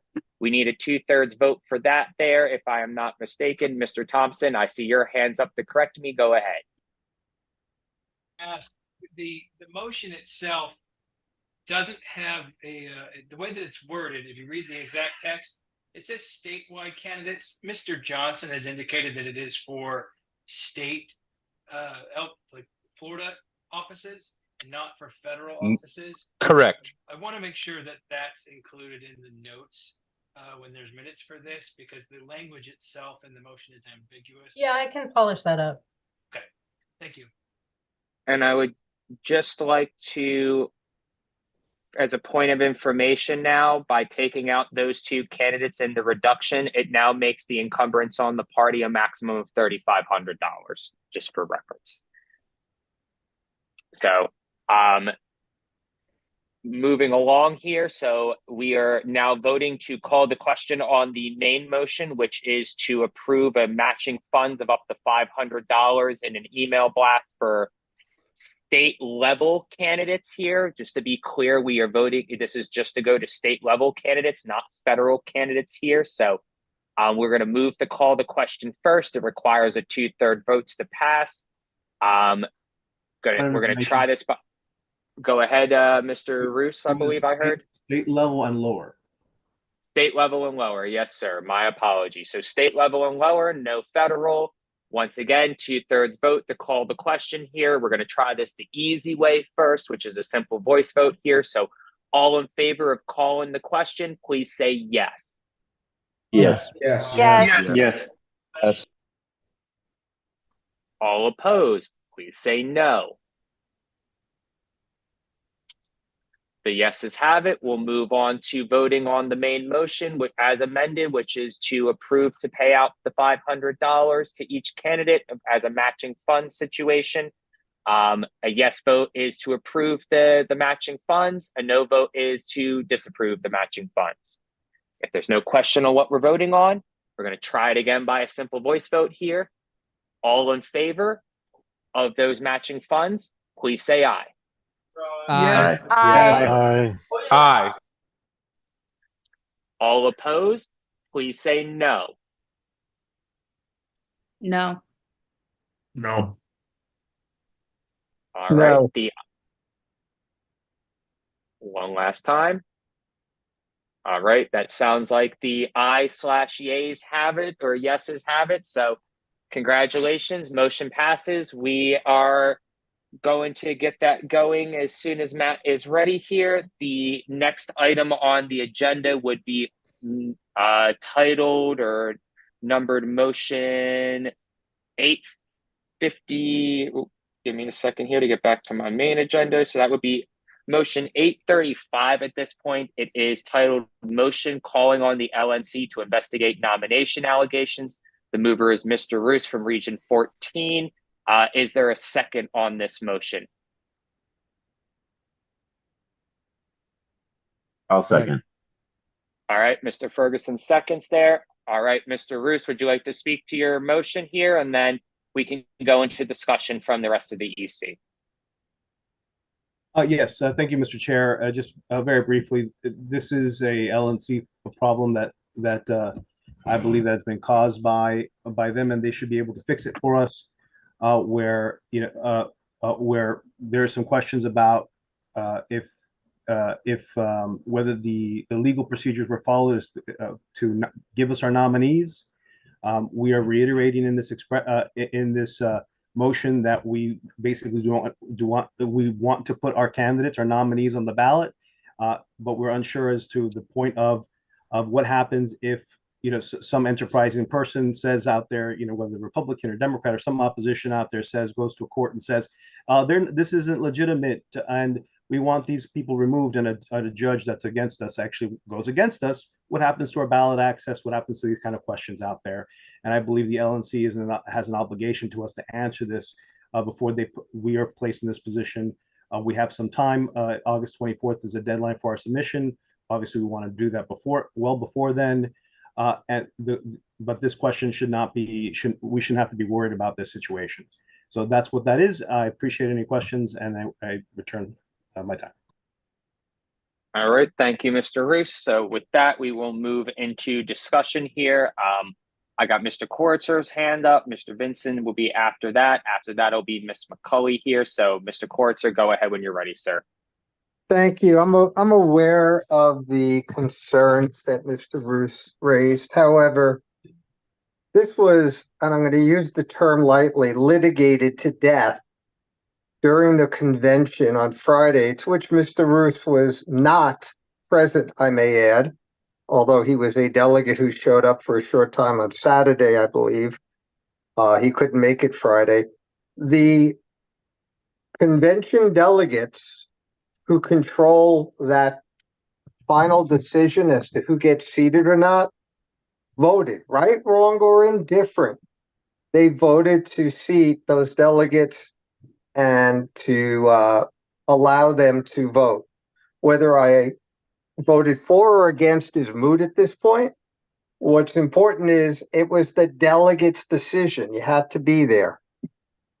You had to be a delegate. It's not an LNC. This does not go back to the LNC to say, we don't like the decision that was made because our candidates didn't win, which is what I hear the whining on Facebook day in and day out now. There were people who won that I didn't like. And yes, I could challenge, but I'm an adult. You don't go back and try to generate and re-engineer the that convention. Do you want to have a whole new convention? Is that what you're asking for, Mr. Roos? That we ask all the delegates who, other than those 3 sets, to come back and then we could decide again? This is just an awesome waste of time. And I strongly urge you guys not to move forward with this. I will be voting no, period. All right, thank you, Mr. Koritzer. Please keep all comments directed towards the chair here. Mr. Vince, question? Go ahead, Mr. Roos. I don't know what the solution is. That's why the LNC needs to be reached out on this question. There obviously were legal issues that we're even talking about, but to the extent that we are prepared to actually have that conversation about whether they are material or not, that's why we're asking the LNC to do their due diligence for us. Thank you. Thank you, Mr. Roos. All right, so we got Mr. Vincent, Ms. McCully, Mr. Path, and then Mr. Turney has his hand up, even though he is not a member of the board here. So we will have to, if there's no objection, we can hear from Jim. But Mr. Vincent, you can go ahead, sir. Yeah, Mr. Chair, what happened Friday happened against the bylaws of the LNC. They were changed to a 2/3 vote to have quorum from a 7/8 vote. And according to any research that I've done and the binding law under which the Libertarian National Party is incorporated, this was in violation of the Washington, D.C. law, which leaves us liable and leaves all of our votes cast after that. It leaves those up to question. Now, I looked at this, and I'm not always on board with Hector, but it is very concerning. And then the delegates that were added, keep in mind, these are delegates that are facing legal issues against the LNC and the Libertarian National Party in places like Michigan, New Hampshire, Virginia, New Mexico. So what happened was a violation of law and bylaws. And so we should ask the LNC to look into it. And additionally, Chair, we've added that we're still supporting Chase Oliver and Mike Termott on our ticket. This is not a Wyoming or Colorado issue where we're saying we need to get rid of the presidential nominee. That's locked in this resolution here. So there's no need to go hash over the presidential election here. But it is asking the LNC to take a look at what happened Friday to solidify whether those votes should have been added or not, and those delegates should have been added or not. And I don't think they should have. So I think it's a good idea to vote yes on this resolution. All right. Thank you, Mr. Vincent here. So I got Ms. McCully, Mr. Paff, Mr. Ferguson, Mr. Cordova on the committee here have their hands up. Mr. Turney, once we have exhausted all of our committee members, if there is no objection, we will hear from you, sir. Rachel, you have the floor when you're ready, though. Okay. I would like to point out that the total of delegates from the in question states that voted for Chase is 31. I'm sorry, not 31, 38. Chase won by 41 votes. Even if these delegations were thrown out, Chase still would have beat Rechtenwald in round 6 and round 7, which was, I believe, Noda versus Chase. That was way more than the amount of delegates awarded by the delegations in question. I'm also deferring to the decisions of the parliamentarian that was at the convention Friday and the body's votes to include these delegations. This is why I don't think the presidential nomination is in question. All right. Thank you, Ms. McCully here. Mr. Paff, you can go ahead when you are ready, sir. Thank you, Mr. Chair.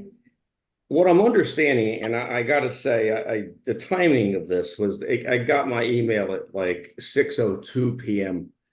for something like this, for a 7:30 meeting. And I guess I'm a little bit, maybe I don't really understand what's happening here.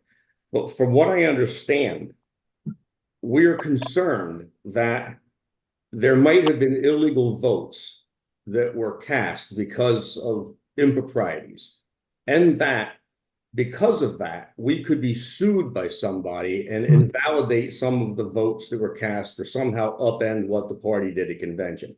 Even if that is true, part of what I don't understand is what would an investigation by the LNC accomplish? It would seem to me that if what we did as delegates was illegal, that would be illegal whether the LNC investigates it or not. I don't understand the function of this investigation.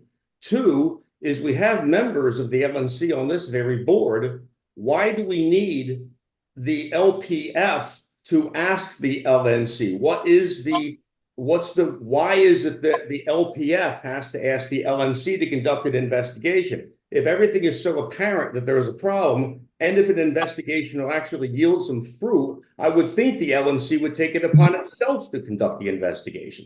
The third thing is the memorandum that this is based on. There's a June 10th memorandum that this motion refers to. And that memorandum is from, quote, 2024 Libertarian Party LP National Convention delegates. I would be able to take this a lot more seriously if the memorandum was from someone like that had a name. Who wrote this memorandum? I mean, I was a LP National Convention delegate. I didn't write this memorandum. Perhaps somebody could answer the question as to where this memorandum came from, and I would find that helpful. Thank you. Thank you, Mr. Paff here. Direct question, Mr. Roos, can you answer that? Yes, yes, Mr. Chair. So this was a compilation of notes that I had taken, and I had compiled the memo together as basically as a way to organize the thoughts about what are we looking at, what happened. So nothing untoward of how it was labeled. I hope that answers the question. Well, if I may, my first question is what exactly, if what happened at the convention was illegal, and if a lawsuit were to occur to challenge that illegality, what would you expect? What would be the best possible outcome of the LNC investigation that you're asking for? What would it do? What's the purpose? Well, in honesty, if we have liabilities, we have liabilities. How can they help us cover those liabilities? I don't have all the answers for that. That's why we actually need to ask the LNC. And anytime this party, as a state party, has had legal questions, we've always deferred to the LNC on this question. Now, when it's explicitly the LNC causing this, no one else should be asking this other than them, unless you want to actually spend money from our coffers to ask an attorney to look into this ourselves, which I think is not something we should be doing. Does that answer the question, sir? I suppose it does, but it still seems to me that if this is such an important issue, a dire issue, and we are in legal jeopardy at this point, the LNC, including the members of the LNC that are on this board, that are on right now present, would be bringing that very question to the LNC and seeking its own investigation if it thought that the investigation would do some good. I don't understand the function or purpose of this motion of the LPF specifically asking the LNC to conduct an investigation, that the LNC should, by its own volition, know whether it's needed or not and act accordingly. So I think that I don't see a purpose for this motion, and for that reason, I plan on voting no. All right. Thank you, Mr. Paff. So we have Mr. Ferguson, Mr. Cordova, Mr. Johnson, who are on the EC, who are waiting to speak. Mr. Turney is as well here. So Mr. Turney, once we exhaust the EC here, we will hear from you. Mr. Ferguson, you have the floor when you're ready, sir. Thank you, Mr. Chair. I'll be very quick. My understanding was that all these votes were made legal by the voting that happened at LNC. I may be wrong. I don't know. But either way, I don't think that matters. All we're asking is that the LNC look and say, hey, was this done right? Can we make sure that if it wasn't done right, it's not done again? And I don't see where there's a problem with saying, hey, can you guys take a look at this? That's it for me. All right. Thank you, Mr. Ferguson. Mr. Cordova, you're up next. Go ahead, sir. Yeah, I'm going to try not to mince words with this. This is about as dilatory of a thing that I've seen in my years my 2 years in being in Florida, and my years being involved in the LP. And the reason I say that is there are a lot bigger fish to fry when it comes to legalities, when it comes to things that has to do with the ballot. I am a sitting member of the National Ballot Access Committee. I can tell you that there are other legal frameworks that we deal with in numerous states, including my former state of New York. We have dealt with many court cases for everything from as large as actually being on the ballot to as small as something like getting out of state petitioners the ability to petition in our state. That actually was a lawsuit that New York won. Now, with that all said, we have dealt with issues like this before. Nothing has ever happened. I'm going to make that very clear, and I'm going to say it again to everyone on this call. Nothing has ever happened. No one has ever sued the Libertarian Party because of something that happened at the Libertarian National Convention. Ever. So the idea that's been floating around that someone's going to come out of the woodwork and do it, I don't buy it. And the only reason that maybe someone would buy it is because we allowed people from other parties into our convention. Maybe they were watching and they're like, oh, we have a chance. But I don't even think they need to do that or need to waste their time. And even if they did waste their time, elections are 5 months away. By the time it made it through our court systems and it made its way up the ranks, it would be after elections anyway. So it wouldn't even matter. So what would it do? It wouldn't affect us in any conceivable way. So I urge you to consider that part of it. Regardless of how you feel about it, it is completely irrelevant and it's noise. And we're bringing noise to something that doesn't need noise. If we say nothing about it, then nothing will happen about it. I promise you, no one is sitting around and thinking, what did happen at the Libertarian National Convention? What the other parties do to try to go at us is they go at our petition drives. That's what they go after because it's low-hanging fruit. And they know they're going to win it. They don't go after conventions. It's just not a thing that's ever happened. And I'm sure there are people who have even more knowledge going even further back than I do. I only go back 10 to 15 years. But I'm sure there are people who can touch on that even more. But that's my piece on this. Thank you, Mr. Cordova here. Mr. Johnson, you're up next from the EC, and then Mr. Turney, if there's no objection, we'll hear from you. Mr. Johnson, go ahead when you're ready, sir. Sure. I just want to bring up a couple of points that have been mentioned. One, wouldn't this forcing the hand of the LNC to investigate this, wouldn't it help us prevent it from happening again? Or worst case scenario, maybe it forces or causes other state delegates or state affiliates to tighten up their bylaws so bad actors aren't seated at convention against the will of the body. Maybe it also, I would like to add as a member of the LNC that there are members of the LNC actively discussing a motion for this. Maybe one of the other LNC members on this discussion will in fact say something to the fact, but I know it's being discussed to investigate this. It's also being discussed, as many of you are aware who follow the LNC business list, to form committees to deal with the affiliates who are actively not putting the candidate nominated at election or at convention on the ballot. We are not doing that in this motion. We are asking the LNC, our credentials committee chair and that committee, there's a reason they kept those people off being credentialed. Maybe they shouldn't have been. And maybe the body were bussed in or shipped in from out of state for other delegations that they shouldn't have been sat in, and then forced the delegations to be seated anyway. Maybe there's some shady shit going on that does need to be looked at, and I think that speaks to the heart of this motion. And for that reason, I will be supporting it. It has nothing to do with candidates. It has to do with everything we saw go down was not above board.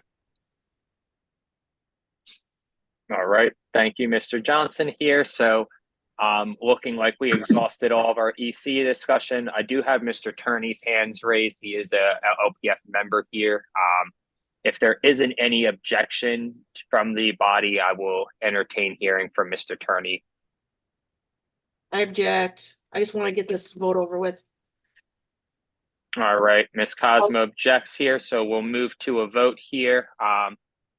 So we'll do a quick voice vote here. A yes vote would be to hear from Mr. Turney here. A no vote would be to reject Mr. Turney's chance to speak and move along with things here. So real quick, everybody come off mute. Once again, yes vote allows Mr. Turney to speak. No vote would disallow Mr. Turney. If there's no questions on what we're voting on here, all in favor of hearing from Mr. Turney, please say yes. Yes. Yes. Yes. Yes. Yes. All opposed, please say no. No. No. All right, it looks like the yeses had it there, guys. So, Mr. Turney, you got your chance to speak when you're ready, sir. Well, thank you very much. I'm sorry to have made a controversy over wanting to make a few short points. So thank you for letting me speak. One thing to note, in case it wasn't clear, is that even if the three states in question, Michigan, Oklahoma, and Washington state delegations were removed, let's say, by a court from the total, it would not have changed the results. The last ballot would have still happened between Chase Oliver for president and Noda. So it would not have an effect on the outcome, even if somebody sued and they won and the court removed those votes. But I think the bigger point here, which has sort of been made already, is that the delegation at convention is the final authority on what are the rules and the bylaws. So I think a court challenge would not stand up because of the authority of the delegates at the convention and how things proceeded in that convention. So it seems to be a much ado about nothing, in my view, especially for the LPF to be making this request. If the LNC decides to take it up, of course, that's a separate decision by a separate body. And I think we've heard from Matt that that may happen. But I think they'd be wasting their time too. But nevertheless, for this body, I would recommend a no vote, especially if you support these candidates and want us to focus on their campaigns. Thank you. Thank you, Mr. Turney. Mr. Johnson, I have given you 2 bites at the apple here. I know there's many people looking to get to the vote. This would only be my second bite, sir, for this specific motion. I'm going to allow it, but please make it quick, Mr. Johnson. It seems like I'm kind of reading the room here. I promise it's going to be quick. I just would like to add that these delegates not being seated would not have just affected round 6 of anything. It would have affected everything, including the agenda changes. That said, I would like to call a question. All right there, Mr. Johnson, before I accept your motion to call the question here, I think we're done with discussion at this point. So I'm going to ignore that, for lack of better words, and pretend I didn't hear that. And we're just going to move right into a vote here, guys. There's been a ton of discussion. This seems to be pretty controversial. I'd like to do this the easy way to start, with a simple voice vote here, if you guys think we can get through it that way. And if it seems too close to call, we will move to a roll call vote. But I'm going to try the easy way first and see what happens here, guys. So a yes or a yay vote would be to pass this resolution to direct the LNC to investigate this. A no vote would be to disapprove the resolution and move along with business. If there's no questions on what we're voting on here, all in favor of passing the resolution, please say yes. Yes. Yes. Yes. All Yes. opposed, please say no. No. No. No. All right, I knew that was coming. It's too close to call for me here. Ms. Skansky, when you are ready, take your time, but go ahead and start the I'm roll ready. call vote. I'm going to pass when you begin. Okay, pass for Josh. Tub, No. I'll be a yes. Brianna, Yes. Ed, No. Matt Johnson, Yes. Lee, No. Matt Rice, Yes. Joey Ferguson, Yes. Robert Vincent, Yes. Leon, Yes. Rachel. Rachel still here? Yeah, she is. She. Got it. Andrew, No. Beth, Yes. Eric Cordova, No. Eric Montgomery, No. Chris Allen, Yes. James, Yes. John, No. Deanna, Yes. Hector. Yes. Miss Skansky, can you give me a vote count? I need to find a better way to do this, but give me a second. I count 8 no's.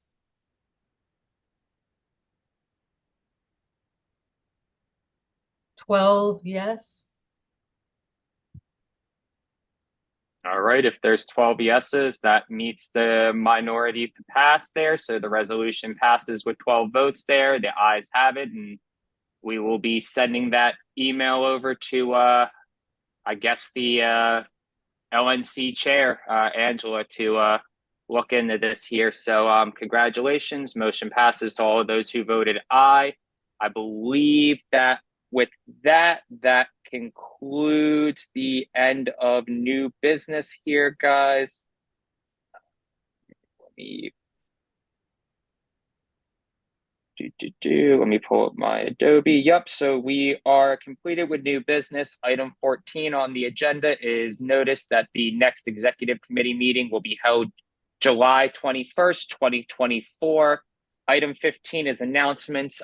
Normally we play this a little loose here, guys, but being that we've gone a lot longer than we normally have in the past here, I'm going to limit it to just LPF executive committee members with announcements here. So if you're a member of the EC and you have an announcement, please make it brief and quick, but get it out there real fast, and we will move on from there. So at this time, is there anybody on the EC looking to make any announcements before we move to adjournment?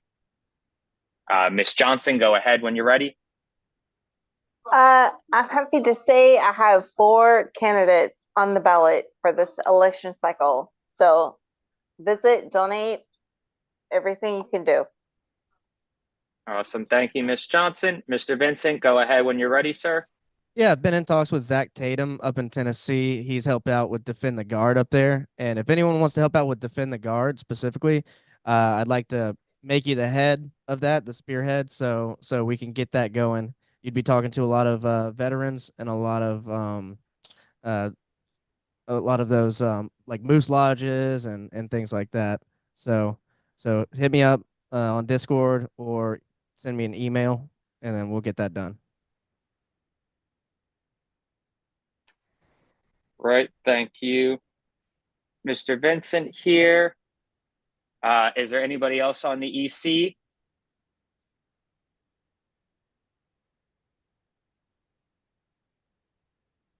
Ms. Gansky, go ahead. Yeah, David, he got disconnected. I don't think he's rejoined. But he had some questions about getting the Schneider donation worked out because something is awry with it still. And I guess he's waiting on Brianna to get back to him, but that's pretty urgent because it's federal. So we want to make sure Brianna, please get with Mr. Mosgrip. If you don't got his contact information, get with me and I'll act as the middleman to get you two together to get this worked out. I believe I texted him on Friday or Saturday. I can't remember. But he said that he already sent back the funds. So he said he's calling the bank and I should know by Monday or Tuesday the result. All right. He Awesome, Brianna. he was waiting on you, so you guys should probably sync. Yeah, let's just get together. I'll if I got to, I'll call David tomorrow and we'll get it all figured out here. But appreciate the heads up here. Mr. Roos, go ahead, sir.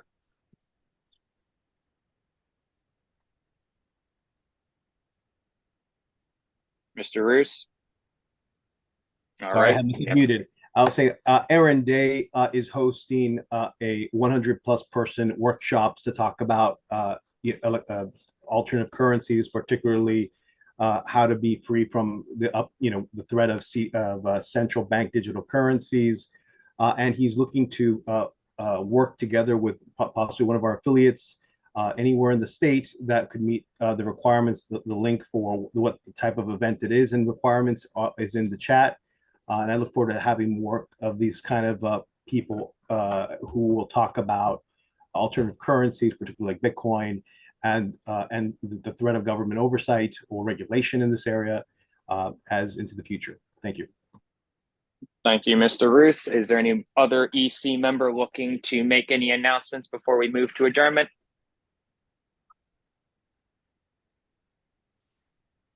All right. Hearing and seeing none, we'll move on to item 16, everybody's favorite part of the agenda, which is the adjournment here. At this time, the chair will entertain a motion to adjourn. Motion to adjourn. All right, Mr. Johnson moves. I'll give the second to Mr. Vincent there because I couldn't tell what he was saying, but it sounded like second. So is there any objection to adjournment? Reader objection. All right. Is there any substantial objections to adjournment? Hearing none. Meeting adjourned. Thank you, everybody, for coming out tonight, taking this on a